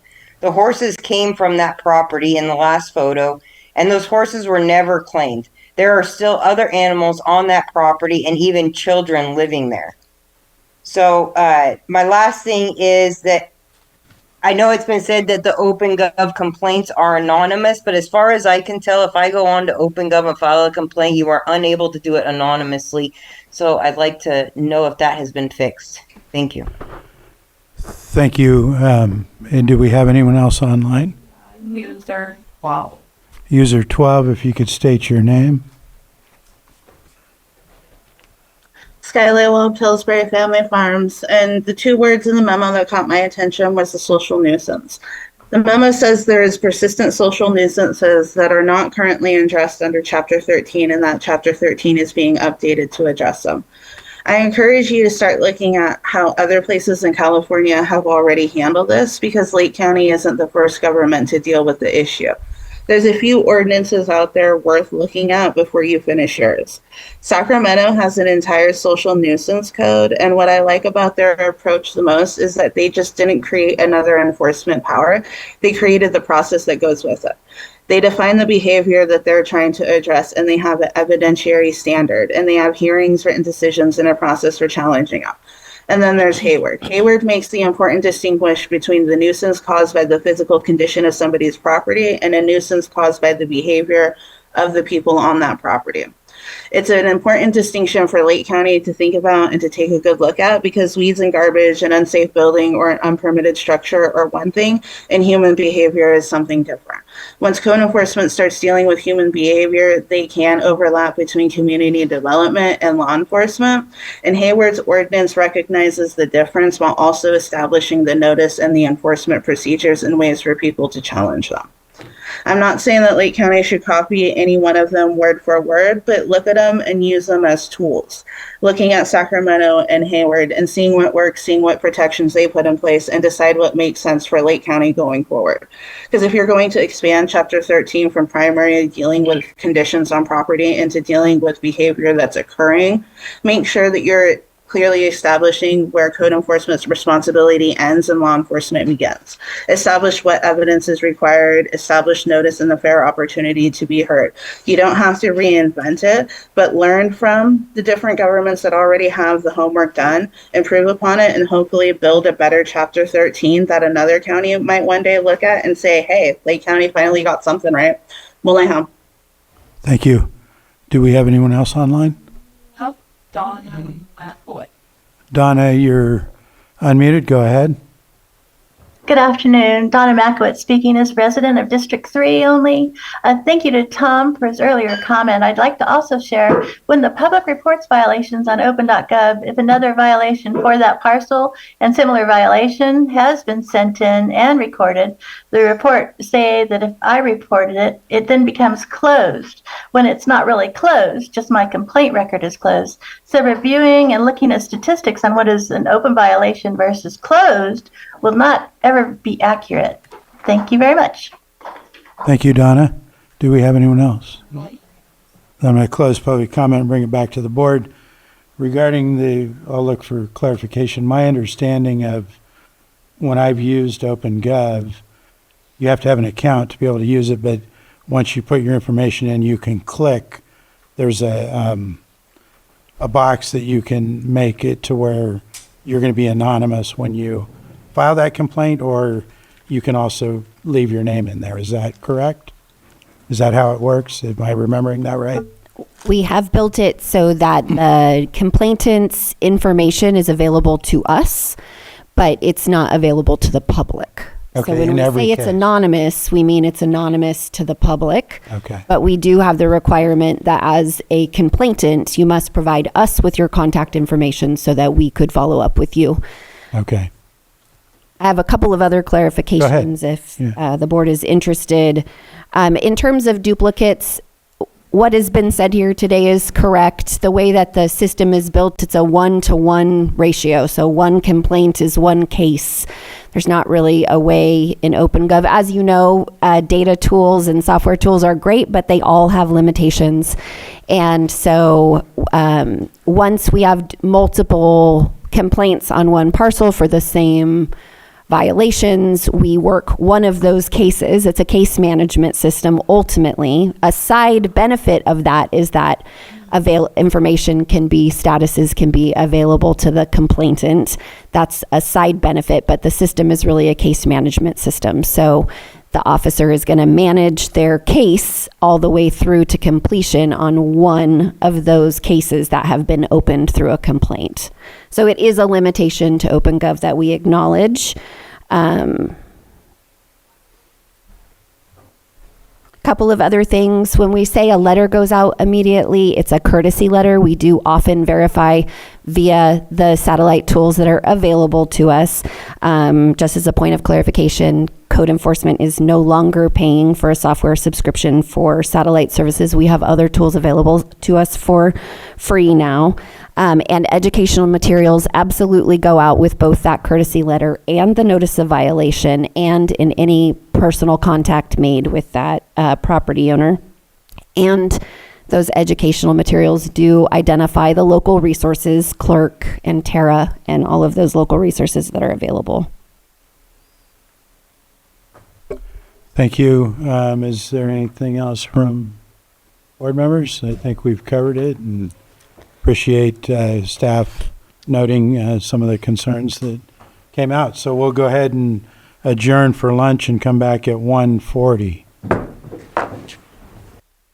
going to call our meeting back to order. Did ours this year. And let me get my glasses so I can see. We're on our 6.6, 11 a.m. item, which is consideration of reactivating Williamson Act in Lake County and getting feedback from Ag Advisory Council, sponsored by Supervisor Sabatier. So I'll turn it over to you. Thank you very much, Chair. So I know that the title says reactivating. It's the concept of reactivating. Nothing that we would do today suggests that we would be actually moving forward with the reactivation of the Williamson Act. The Food Policy Council has been discussing on how to build in incentives to get more food production occurring in the county. At one point, along with Rebecca Harper, when she was back with the Farm Bureau at the time, we started looking at the Williamson Act and looking at the rules and regulations. We looked at the prior rules and regulation and revised them as you see here. This is, again, just a draft, not a final product. And the concept is, obviously, we are seeing some struggles in our agriculture industry as we speak. From what I understand, approximately 2,000 acres have been deactivated from the I'm going to say the wrong thing, from the water board, I believe. And so we are seeing a decrease, and we'll see that decrease when it comes to our next crop report. We did a economic impact report on the ag industry to our communities, and so there is absolutely a domino effect from both direct and indirect consequences to seeing a decrease in our ag. For the Food Policy Council, this means less potential for farmers to want to get into food production. And so we started looking at the Williamson Act, and this is what we are bringing to you guys for review, with the suggestion of putting it in front of the Ag Advisory Council, because it would be the right thing to do to make sure we get feedback from them. I will give you my personal position. We left it pretty vague as far as how the Williamson Act could be utilized. I personally wanted to be very specific about food production, but here it is open to ancillary crops such as hay, because cattle needs hay. We also have cattle here, and it does not exclude wine grapes. My personal opinion, but I'm here representing the group, that I would have loved it more specific to food production only in order to lead us towards a more sustainable future when it comes to having more food grown here. I'm not going to belabor anything further. This is simply a suggestion to bring it to the Ag Advisory, getting feedback. I did look at how many acres are currently on the Williamson. I think if it does come back with positive, yes, this is very interesting. We'd like to see how we can make that happen to start doing contracts again. I think we could do a review of contracts. Are all of these contracts still doing ag, and therefore should continue to have their property tax reduction that they are seeing, because there's possibilities that some are on the Williamson Act, but we haven't reviewed the contracts in a while. Would it incentivize them to start again and become more active in ag? And then, of course, creating new contracts and potentially limiting the number of those contracts by, right now, if you look at the last 5 to 6 years in our property taxes, they've been going up by about 5% each year. Typically, the maximum that Prop 8 should bring us is 2%. There are times where it's less than that, depending on the type of year. And so maybe we look at a maximum of a 1%. What does that look like in acreage? And that's what we would allow ourselves to increase it. Just ideas of how it could be put together so that there's not a negative impact, and that it is a methodical attempt at moving forward with reactivating the Williamson Act. So again, just looking for consensus to move it to the Ag Advisory. I think Supervisor Owen is first up. I would absolutely like to thank my colleague, Supervisor Sabatier, for bringing this forward. I think this is a much needed program to help our struggling agriculture industry and our economy here in the county and throughout California, for that matter. I also want to thank you for leaving the cannabis out of this. I do think it needs to be limited to the food, as well as production such as you mentioned with the haze. Anything along those lines that can be a consumption for either animals or for humans. So I really appreciate you bringing this forward, and I'm excited about it. Kudos. Okay, Vice Chair. I think we're seeing a lot of changes in agriculture in the county, and I think the biggest swaths of change are happening in my district. And there's a lot of conversations happening around this. I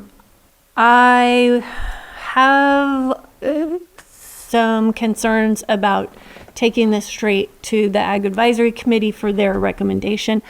I don't know how we can afford this, because we are not getting backfilled from the state anymore. And so we're subsidizing currently at the county level. So I don't know to what extent, and maybe there's some people in the room that can talk more about that, but that's what it would be. It would be the county subsidizing the taxes for this group if we opened it back up. And I struggle with that. Revenue is tough. We're also losing vines, which means that unsecured rolls are, we're going to see that in effect. So before we put this out to any outside, well, I guess it's an internal committee, but I would really want to know what the financial components are to this. And also recognizing that staff is stretched very thin with some really big projects right now. So I would say this is something that we should get internally, have internal conversations and get a recommendation from staff before we go any further, but also not anytime soon, because we're overloaded with 3 pretty big projects right now. So that's where I am with that right now. Supervisor Owen. I know that we're giving the cannabis industry a 50% discount, and it seems crazy not to help out those that get much less for their crops, such as beef and other crops, edible crops that are so needed for the health of our community. Go ahead, Supervisor. But they still pay, cannabis farmers pay an additional tax. We're talking about property taxes. So we're talking about reduction of property tax. I understand. Okay. All right, a couple of questions. I don't know if there would be answers to them today, but I haven't looked into the Williamson Act, extensively, because other than to understand that if I'm correct, it was suspended around 2012 by the state, 2000. something like that. And I know that, I think we still have some Williamson Act contracts. I don't know the acreage or what the breakdown is on the property tax that we might be getting versus what it would be if it wasn't. I don't have a good understanding of all that right now. I definitely, yeah, I mean, if we're wanting, look at it to grow food, I mean, that's a valid reason, but I would like to, I think that if we could have some better projection numbers, I think that would be good to go along with it so that the Ag Committee has the full information. I don't know if that makes sense, but that's kind of what was in my thoughts and my read of this before the meeting. Go ahead. So based on the data that I received from the treasurer tax collector, there's approximately 20,000 acres currently in APZ. As far as what the actual reduction is, I'm not 100% sure as to what that is. Yes, there has to be a study on, number one, who would be in charge of this. Number two, what would the financial benefits or hardships be? But I don't want to ask anybody to do those things without first saying there's interest and we want to look into it. I only have 8 hours. Catherine Vanderwall, our ag commissioner, is part of the Food Policy Council. So she's very well aware of this conversation, but I'm not going to ask anybody to do some deep dive information without first going through this process and asking what would you like to have and what would you like to see from this if it was to come back. Then it comes back to the Board of Supervisors where we can dedicate staff time and research to get a little bit further information on here's what we would like to see. Let's make it possible. If it's not possible, then it's not possible. But I don't want to use staff time without first coming back to the Board of Supervisors.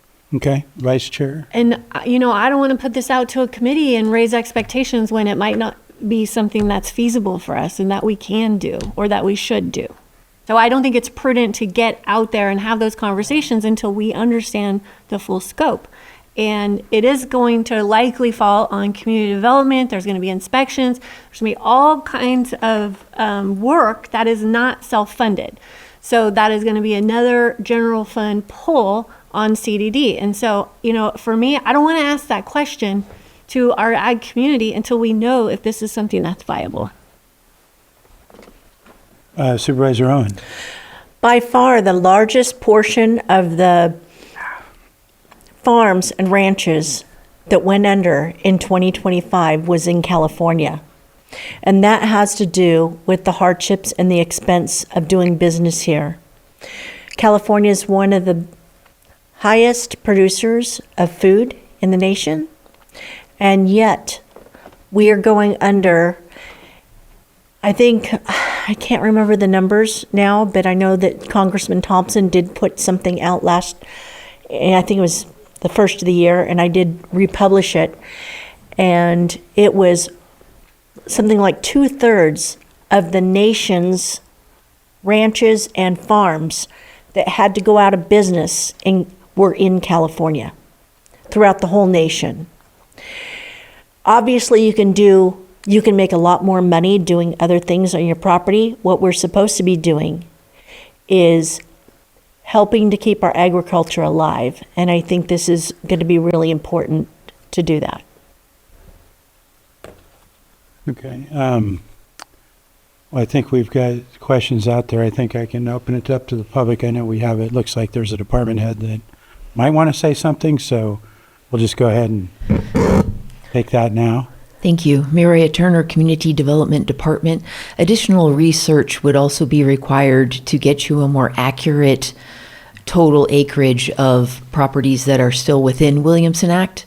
In 2012, when the board decided to stop taking new contracts, they also directed staff to do an internal review of parcels that were currently in Williamson Act, which all happened to be zoned APZ, Ag Preserve Zone, to find out how many of those still qualified, were still actually doing active agricultural operations. And we did take a number of those properties properties out in what's called the non-renewal process, which takes 10 years. So they all the ones that we initiated in 2014 have since expired. However, we did not do a county-led rezone to identify those project or those parcels no longer within Williamson Act and take them out of APZ. So just getting an acreage report on what's within APZ is no longer accurate. So that would be part of the research then, that if the board directed us to do, we'd want to take a look at that. Question? And what does compliance look like, inspections? Like if someone is in Williamson Act, but they're no longer farming, you can walk us through that process and how Sure. intensive is that?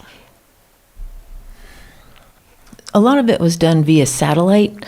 They're supposed to, if you're within Williamson Act, you're supposed to send in annual reports of your agricultural activity to the assessor's office, but there's not a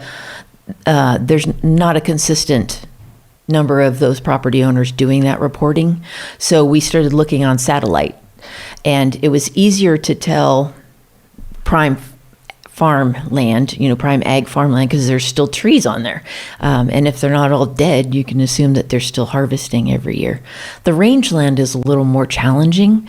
We did have a number of properties that we would look at where they're supposed to be able to have cows ranging around, but it's all chamise and manzanita. And so we did pull some of those out because there's no way cows could get through that.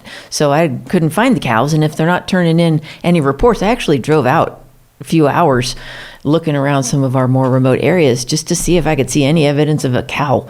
But that was just in some of the ones that we had extra difficulty. So it took considerable time to do that audit. That's why the board directed us in 2012, and we didn't get it really recorded as non-renewals until 2014. And so those hours of time, how were they paid for? Those were unpaid. It was a direction by the board in order to update and only keep the contracts for Williamson Act current for those parcels that were actually doing the agricultural activity. So, and if they were found not to be doing those activities, then we moved on to the next step, which was to send them a letter of intent to file a non-renewal or to record a letter of non-renewal to start that 10-year process to take those properties out of Williamson Act. Now, a number of the property owners they were prompted to respond to that letter, and if they could respond and talk about their agricultural activity, we took them off the list. So it lent very heavily on giving them the benefit of the doubt if they took the initiative or, responded to that letter of notice. Okay. Any other questions for Director Turner? Thanks. I don't see any. I do have a question of the assessor, so if you can come up. Looks like you were going to come up anyway. Figured I was coming up. So, your question? Well, how much time would it take you to kind of give us an assessment of the financial? So let's clarify just a quick second. So the administration of the Williamson Act is not the assessor's duties. We're just to do valuation. So our valuation is the lesser of either the market, the current market price, right? Factor base your value that I would do for any other property, or what is called, I want to make sure I got the title right.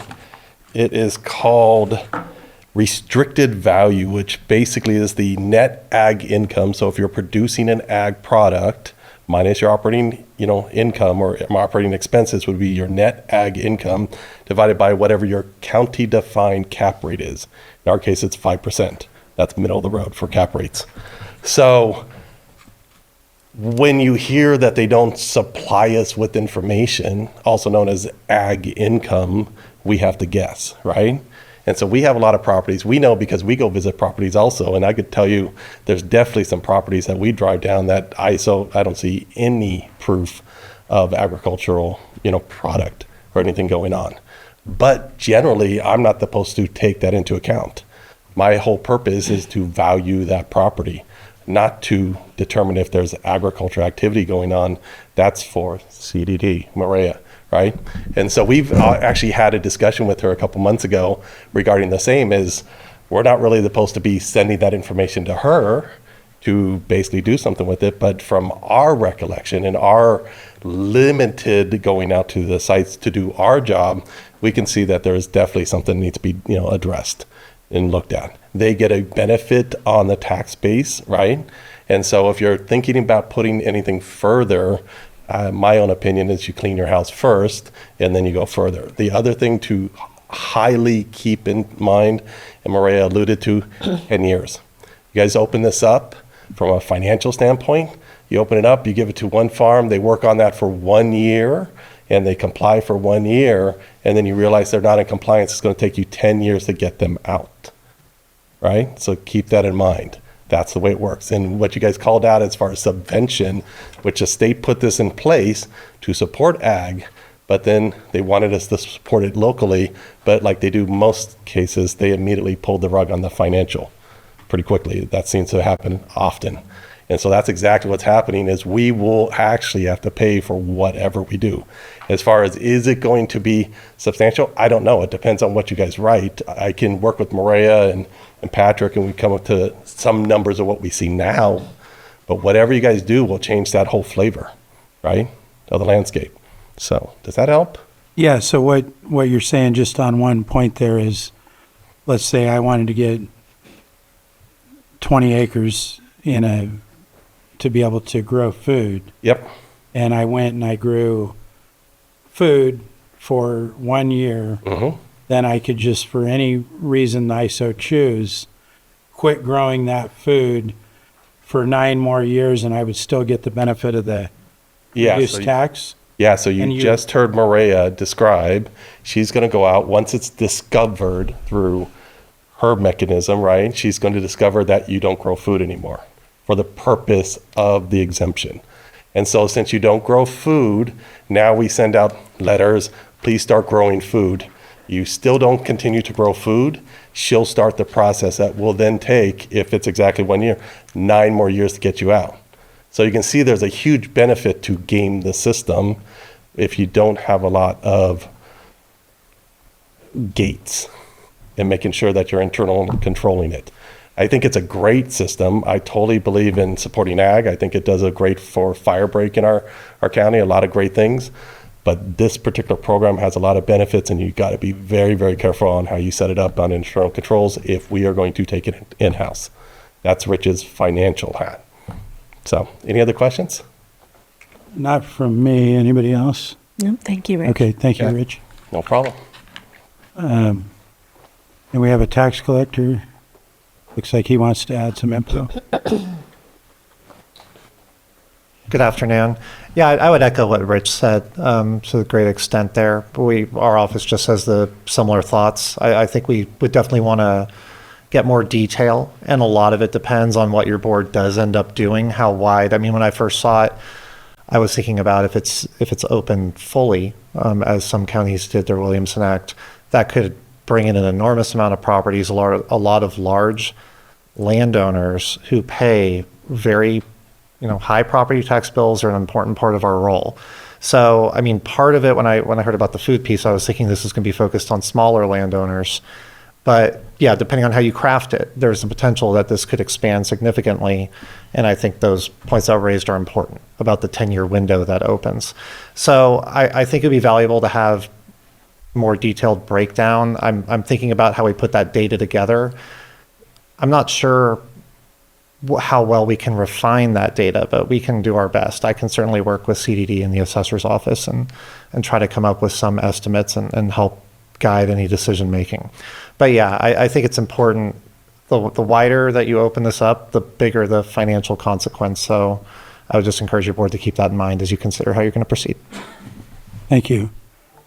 And so I guess my big question is, or my last remaining question would be, I don't know how much work or effort it would be to give us any kind of that analysis that you guys are talking about. So I just think it's something we should consider. Go ahead, Supervisor Hahn. I'd still like to proceed forward and see what we could do to help. And I would like it to be able to be, I was expecting the smaller branches as well. For instance, on a large parcel, if they're only using a portion of it, for, say, grazing, the rest of it should not be getting the discounts if they're building houses, is what I'm saying. I'm thinking of like along the lines of the Gwinnett Ranch, because it's, 16,000 acres. I would still, and I think that you guys brought up some great points about the 10 years to get out. And I can see now that you've mentioned it, them gaming the system. That's not what I was envisioning, but I do see how that is a possibility. And I don't know if we can maybe put something in there to alter it to be able to better control those situations. We can't? There may be the possibility of some type of penalty for not doing what the contract said you were planning to do, but there is no reduction in the 10 years. Okay. The 10 years is a state rule. So yes, before I open to the public, I would just say, and I appreciate you offering clarification on the title, because, I mean, you could read this and think that it opens up the whole gamut. So I appreciate that. And, you know, if we have a committee discuss it, I just don't want people to have a sense of belief that it's going to be something that it's not. So I would, if that makes sense, I would want to be very clear and narrow it down. Go ahead.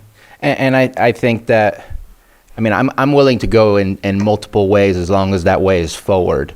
I'm willing to ask staff to come up with more analytical numbers, but at the same time, if we don't come up with the guardrails of what it is that we're looking at, are we looking at small properties? Are we looking only at food?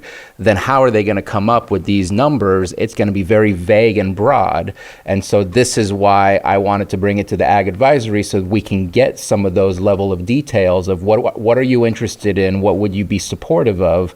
So then we can go and find out what those numbers are. So then as a board, for the financial piece, we say yes or no depending on where we are, because the financial piece could be 1,000-acre properties that are going to be allowed, and right now it is because we don't have those specific criteria set out. And so that was my purpose, was to ask the right groups to give their feedback as to what they would like to see, then eventually come back, work with staff to get the details of what the impact would be or the benefits would be, and then we can make a final decision. What I know is ag is hurting now. We are an ag community, and doing nothing feels like we are forgetting, it's not about just ag, it's open space, and also the concept that in desperation, you can sell out to develop it in a way that will no longer be accessible for ag in the future. We just kind of did that with the cannabis, saying please don't use a concrete pad, please use the anchor points type of thing. In order to protect for the longevity of that land, this is one way to go about that with the Williamson Act. Okay. Anything else? That's it. That I was. I'll wait. Okay. Then let's open it to the public in the room. Go ahead.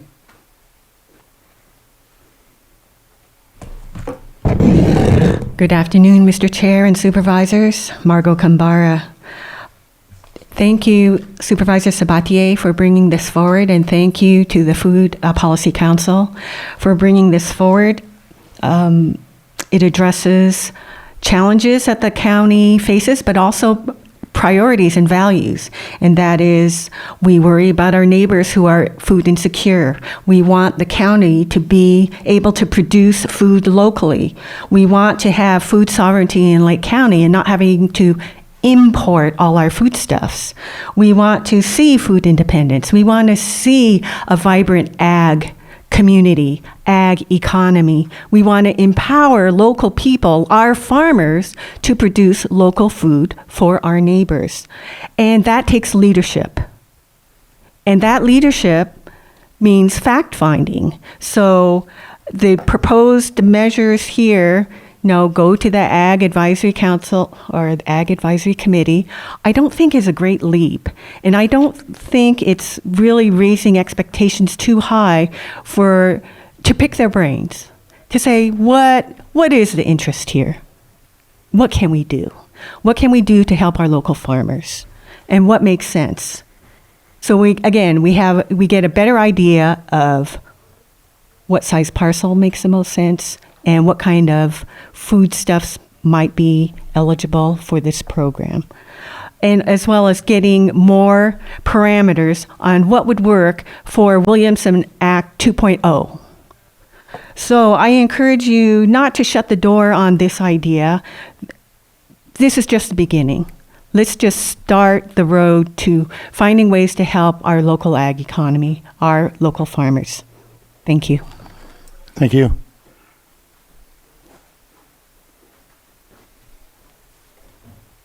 Good afternoon, Mr. Chair. Thank you. Happy birthday again. Thank you. We can, well, no, stop. Again, we sit out there in the audience and watch stuff that's going on. There is little or no harm in asking the Ag Advisory Council for input. It is not high drama. They're not going to run around and have parades because you decided to talk to them.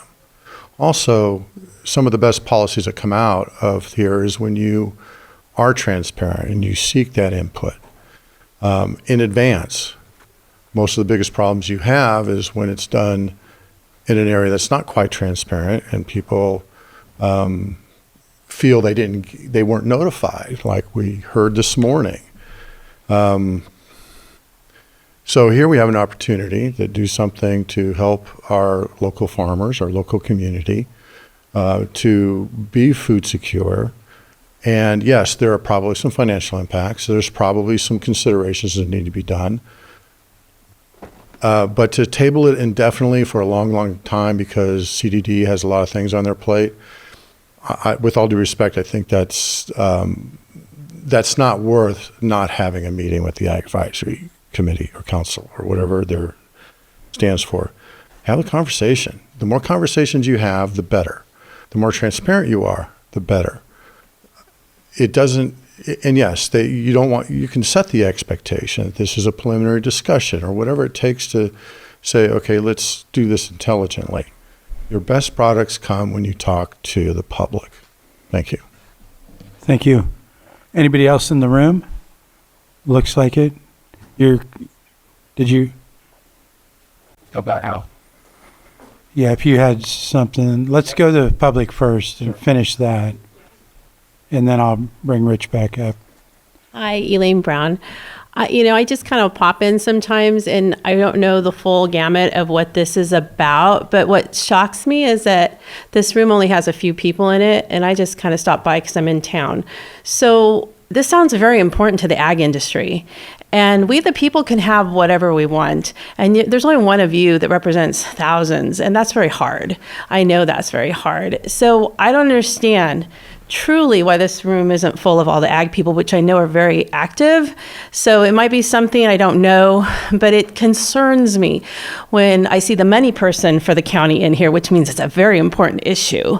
And I don't see a lot of farmers in here. So that just concerns me as just someone who popped in and saw. Thank you. Thank you. Do we have anybody else in the room? And let me check online. Lisa Murray. Lisa Marie, go ahead. Good afternoon. Can you hear me? Yes, go ahead. Never sure if it's working. Lisa Marie Benavides, and I am representing I'm the president of the Bachelor Valley Grange, and we had a meeting last night to discuss this issue. And I just want to thank Supervisor Sabatier and Supervisor Pyska because I think both points that were brought were really valid and important ones. As the Bachelor Valley Grange is in strong support of this being explored and discussed as a potential benefit for our farmers. I also spoke with Rebecca when she was on the Lake County Farm Bureau. So I know that this is really of interest of the ag community. So I do strongly believe that the right next step is to talk to the ag advisory community, get the feedback of the people who are doing the work, but set appropriate expectations that it is just an exploration to identify what the process is or what the process could be, because to Supervisor Pyska's point, our county cannot really afford to take significant pay cuts anywhere. So I just wanted to raise that. Thank you so much for the issue. I strongly, strongly believe that you must engage the ag community at the beginning. And I also recognize that the staff of the county is really stretched thin. So my worry is if it goes to the staff and not to the ag council, that it would be unintentionally indefinitely postponed rather than a priority of the ag council. So thank you so much. Thank you. Anyone else? Yeah. Yes, guest. Is that Angela? It Go is, ahead. Mr. Chair. Thank you. I agree that this should be limited to food production. And for those that don't have land in the Williamson Act, this helps protect farmland for generations. Without it, food producers may explore alternatives for their land, such as development, which destroys the ag land, as Supervisor Sabatier said, and there was a long discussion about, as he said, the concrete footings. Local food production and food security are very important. We've seen it. We've experienced it when stuff happens, like especially during COVID, when we couldn't get food deliveries. Local food production becomes very important.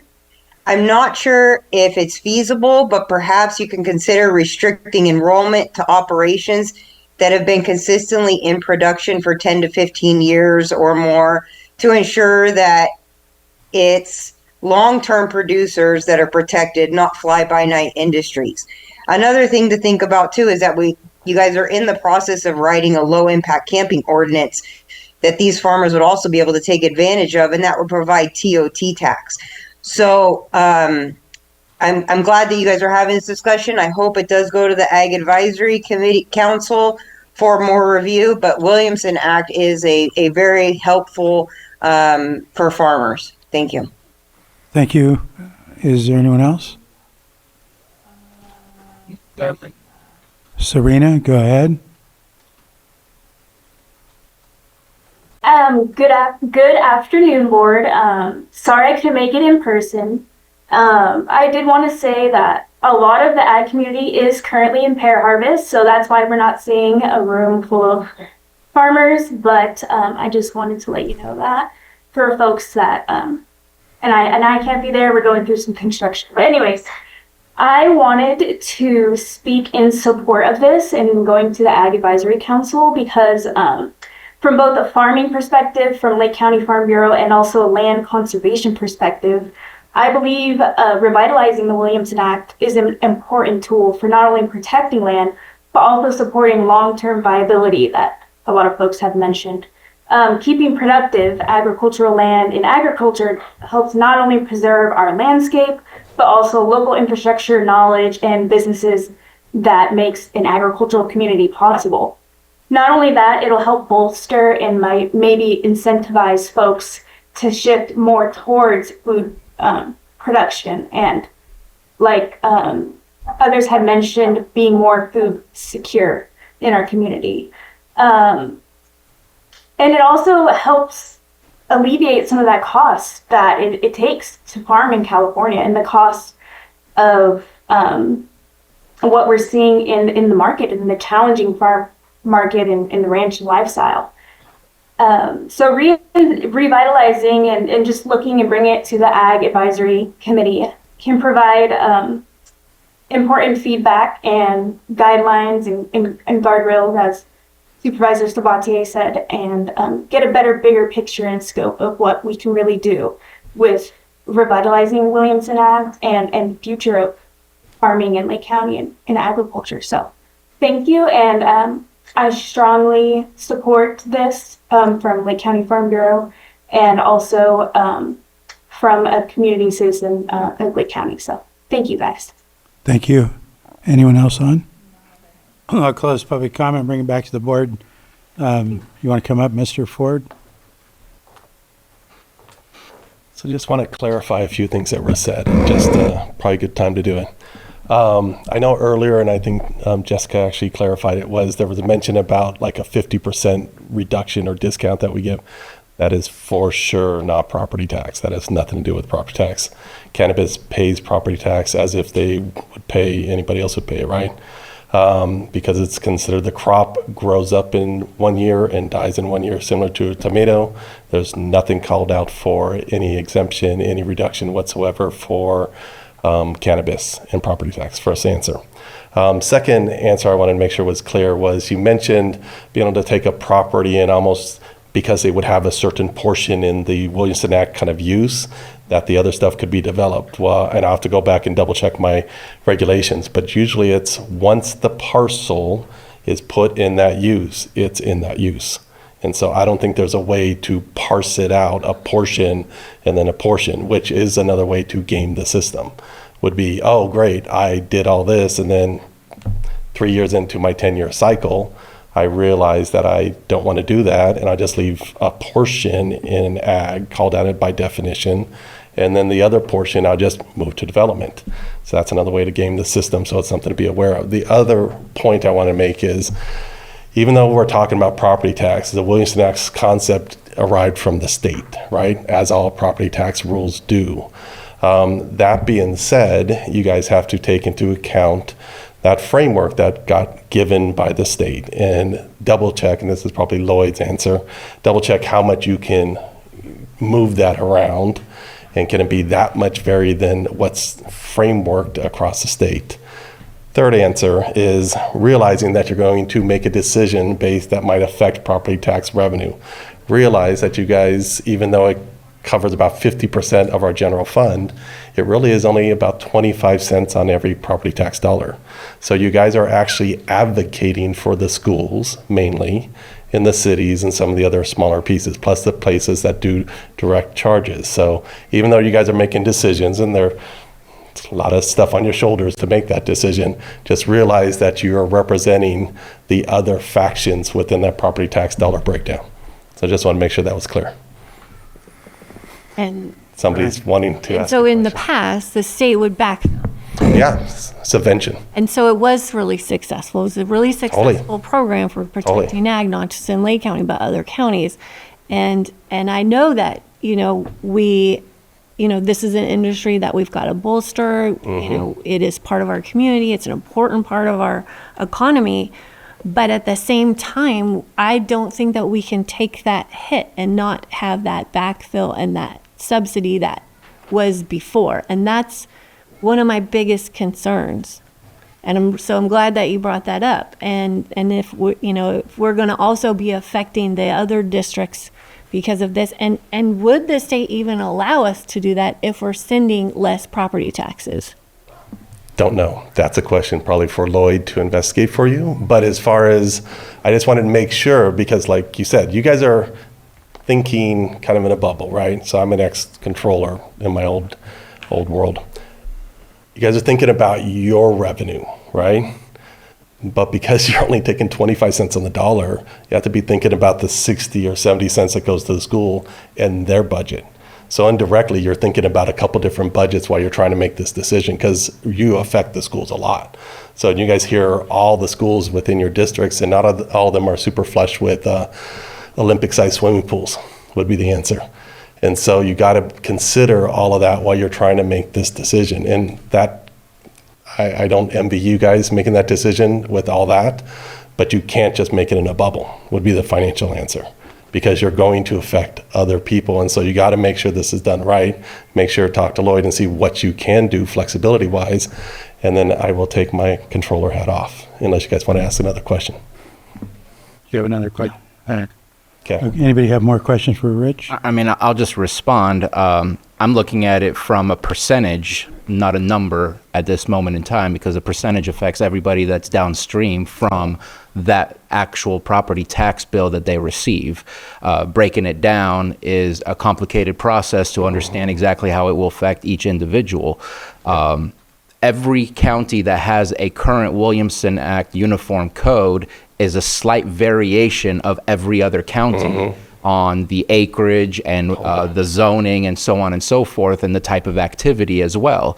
So there is some flexibility from the state, but there is a Williamson Act standard of protecting and conserving ag and open space, that then local jurisdictions can make the decisions. And absolutely, we are 100% allowed to start whenever we want, if we wanted to just start doing the contracts again. But without the contracts and the approval to move forward with it, we stand where we are. And the one last thing I'll just highlight, just the fact that, and this was brought up, that absolutely we clean house first before we ever add anything. Yeah. To know that there's potentially those getting tax breaks, potentially for the last 10 years, and we're not cleaning it up, should be of an important matter to us as part of this conversation. And so to me, it's all one big conversation with each individual aspect, and coming back and making a decision on what to do. We decide to leave everything alone, and if we're losing tax dollars, we're good. Like, I have a problem with that. And if we come back and we say we want to clean up house and look at this other thing, then I'd be much more in favor of that. So I just wanted to bring that up, that there is some potential of more cleanup needed, and we should be doing that. And just those savings alone potentially could be reverted to who else wants to do this, because we want to make sure to support our ag and have that continue for the generations to come. To respond to that, I'm not the one making the decision, but that's how I would envision it, is you clean up and actually hopefully that nets down to a number, and then you now have a number to work with. So we're no worse off than we were when we started the process. If you don't do the cleanup, we're just adding on, right? We're piling on to, yeah, exactly. So, and I don't know what the framework on the flexibility that you can do. You have to talk to Lloyd. He's very good at giving you answers. But generally, you're right. There's flexibility within each county.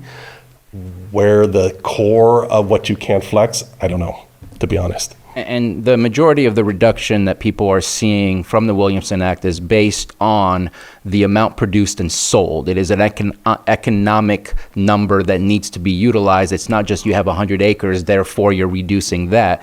It is based on your profits or revenues, or I forget what it is, but it's a formula that I'm not intelligent enough to spit out right now, but I know it's not just based on I'm doing farming. No, you have to actually be in the commercial activity of selling product. And that's why, and it was mentioned, that we don't get a lot of reporting from the ag industry, which would help us with the calculation. It's the lesser of the three. So it's lesser of market price, lesser of factor-based value price, which basically is what we do for any property, or net income divided by the cap rate, call it 5%.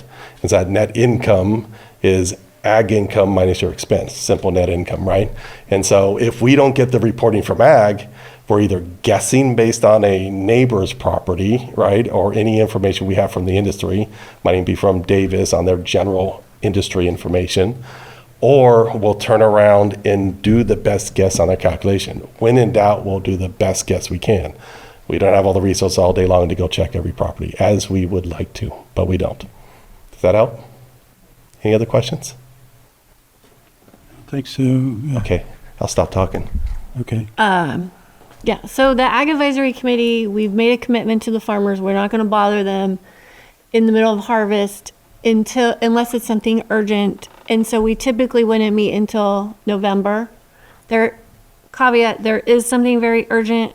We will be calling the committee together for hopefully a very short meeting. So I would not expect that this be on the agenda at that time. We could do it after harvest. I think there's time for staff to maybe put on, maybe you two, but I know Mireya, you're super busy with the general plan. I feel like there needs to be a little bit more vetting before going to that after harvest committee meeting. Go ahead. I have no control over the Ag Advisory Board. I know that I think this is an important matter, and if the consensus is to have staff with some bare bones financial metrics to at least take a look at to help further the discussion, I'm okay with that, and then come back with some finer points for us to be able to get deeper into it. Yeah, and so I was just going to clarify. I think it's Supervisors Owen. Go ahead. No, he's saying I know what you're saying, Chair. You're saying Supervisor Owen and Supervisor Pyska are on the Ag Advisory Committee, right? Is that what you're saying? I was just clarifying that. Yeah. in my mind based on his, but go ahead with your. All I was really going to say is, I have no problem with the discussion. I do want to see guardrails, numbers, data, statistics, and I want, I hear what Rich says about numbers. How are we going to determine the numbers? I think that's very important, and I don't want to see exactly what he said with people that will be saying I'm going to be growing food, and then the next 9 years they're doing whatever else, and then we're struggling to go that route. So that's why I just go back to guardrails. But again, I don't want to, not have the conversations because food is important. And if it's the will of the board to ensure that the other discussions happen and not interrupt harvest, I get that too. Yeah, no, did you have something? Yeah, Go ahead. I had planned on calling both the Farm Bureau and Catherine and seeing if they would like to bring this forward a little earlier. I know that they're feeling as well that this is important to agriculture. Quite often, if it's important to them, they'll make a meeting sooner than November. So, and I think we're not doing our due diligence if we do not look at it and see what's possible to help our agriculture. So that's where I'd like to be. I'd like to see it come forward before that, if they can make it. If they can't, then we'll redo it. But I think, we'll wait till November. But I would like to give our agriculture and agriculture committee ad hoc the opportunity to meet sooner on it, if possible, if they're wanting to. All right, so in addition to what we've discussed, just to reiterate, I just want to make sure that that expectation, that it's clearly laid out what the request for this is. So, because as I mentioned, if I was just in the public reading, go back and I look at the agenda, I could read that as this is opening up the whole Williamson Act thing. So just requesting that we be very clear with people what the arrest, how it came to the board that this was for a food situation and not necessarily or not opening up the whole thing. And I don't know enough to know how that's going to work, but that's just where I am. But I'm good sending it for the discussion. That was just my add of what I'd like. Go ahead, Supervisor. I am as well, but I just wanted to highlight something about, I know we're talking about ag and farming, and then we're also talking about hemp, and there's been situations where hemp's been grown, not hemp, but is that what it's called, hemp? Yeah. Right? Yeah, I don't know why I'm thinking, having a brain freeze there, but where there's been situations where hemp's been grown, and then all of a sudden we found out that it's something else, right? So I want to make sure that doesn't happen as well. I don't know what kind of guardrails we put up for that. I just felt the need to bring that up. Okay. Mm-hmm. And I do agree with, let's try to get, I don't know that we're going to be able to exact on numbers, but the best we can get for what we have, just so everything's kind of out there. Did anybody else have anything? It looks like our director wants to make a comment. Just so the board has all available information in front of you, the SALC grant administered by Resource Conservation Service, RCS, they are surveying farmers regarding Williamson Act specifically as part of their report. So that's a 3-year grant where I think we're probably right in the middle of it. And so just so you know, there is it's kind of like a parallel process, but it is covering the same information. Okay. Thanks. Thank you for throwing that out. All right, well, it sounds like we have consensus that it's going to go for the discussion. Sounds, if I'm understanding it right, the two supervisors that are on that committee would kind of figure out how that's going to go forward, and we'd leave it up to you guys. Yeah, absolutely. I think we're good then for this item. Anything else? No? Okay. And I think we're going to go to the polled item 5.3. And who wants to, director is going to come up and give us a short introduction on that. And I need to read it out, I guess, 'cause I didn't do that earlier. So that's going to be Sitting as the Board of Directors for the Lake County Watershed Protection District, first item A, approve an amendment to the professional services agreement between the Lake County Watershed Protection District and EOA Incorporated to extend the contract term for completion of the National Pollution Discharge Elimination System, NPDES, Stormwater Permit and Low Impact Development, LID, Compliance Manual Update Project, and B, approve corresponding amendments to the cooperative agreements with the City of Clear Lake and the City of Lakeport to extend the project schedule for the Low Impact LID Stormwater Services, and C, authorize the Water Resources Director to execute the amendments and any related documents necessary to complete the project. Go ahead, Director. Yeah. Good afternoon, Board. It's Pawan Upadhyay, Lake County Water Resources Director. So, to give a brief overview of for this item is the Lake County Watershed Protection District is the NPDES permit holder for the county, which includes the National Pollutant Discharge Elimination System, stormwater permit, as well as the Low Impact Development Compliance Project. So, this is like a permit for from the State Water Resources Control Board to protect the stormwater or the water body receiving the water. So earlier the board approved this contract with the consultant in order to make us compliant, to make a plan for whatever we need in order to be compliant. That was back in April 25, 2023. But at the same time, the State Water Resources Board was planning to come up with new regulation. So once we knew about that, we thought like probably it would be a better idea to just stop it, just because the regulation was not very clear. But now they have released it, like it's on the public commenting period. So I think it might be a good time to proceed with this thing. So that we can be compliant, and that the permit which we hold is also a joint permit between the county and the two cities, City of Clear Lake and the City of Lakeport. Thank you. Yeah. I think there might be some modification to the subject.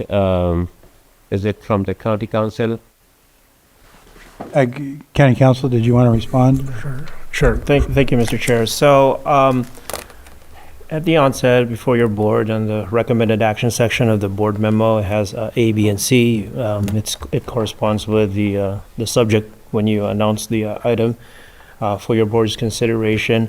As to A and B are asking for approval, your board's approval of proposed amendments to two different agreements, separate agreements. At this time, there are no amendment documents were included in the agenda packet. However, I believe with confirmation after discussing this with Director Upadhyay, the proposed amendments for each of these agreements consists of just extending the terms. And if you look at the initial agreements for each, and they are each of those initial agreements are included in the agenda packet. The agreement between the County of Lake Watershed Protection District and EOA Inc. contractor, that's the item under A, I believe. There is a section in that initial agreement that authorizes the Water Resources Director to enter into the amendments, so long as the matters to be amended, provisions to be amended, do not affect the compensation, which is what we have here. So essentially for that agreement, your board could just confirm that in accordance with the initial agreement, that the Water Resources Director can just move forward with the proposed amendment. The second agreement is the reimbursement agreement. Again, that's under B, recommendation B. That one allows for amendments to that agreement to be made in writing and signed by both parties. Parties being the City of Clear Lake and the County of Lake Watershed Protection District. So for that agreement, your board may delegate that approval or authorization to sign that amendment to the Water Resources Director. And I could walk your board through the approval language, the motion language for that. Essentially, we're just looking at C at this point, recommendation C, which it states, in general, authorizing the Water Resources Director to execute the amendments of each of these agreements. There would also be a delegation of the approval of the proposed amendments. Because it's based so mainly on the fact that what's being proposed here as an amendment for each agreement is just extending the term. Okay.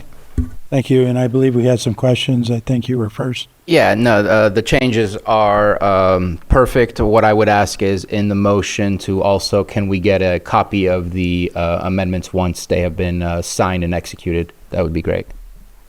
Sure. We'll forward. Okay. Any other questions from board? I'm not seeing any. Let me open it to the public. Is there anybody in the room? Don't see any. Anybody online? No. Close public comment, bring it back to the board for action. Mr. Chair, I would move to authorize the Water Resources Director to execute the amendments as suggested and any related documents necessary to complete the project with a sharing of the final documents with the Board of Supervisors. Second. I have a motion and a second. All in favor? Aye. Aye. Opposed? Hearing none, that carries 5-0. Thank you. Thank you. And I believe that completes all open session. We're going to go to reading off the closed, On the muscle. and it's going to be So can I get out? item 8.1, Public Employee Evaluation Title Chief Public Defender. Item 8.2, Public Employee Evaluation Title Animal Control Director. Item 8.3, Conference with Legal Counsel, Significant Exposure to Litigation pursuant to Government Code Section 54956.9 D2 and E1, one potential case. Are there anybody have comment on the titles of those? Not seeing any in the room, nobody online, and we will now adjourn our open session at 2:40 and be on a short resource while we do a full video shutdown. How many minutes, Sam? 10. 10? Thank you.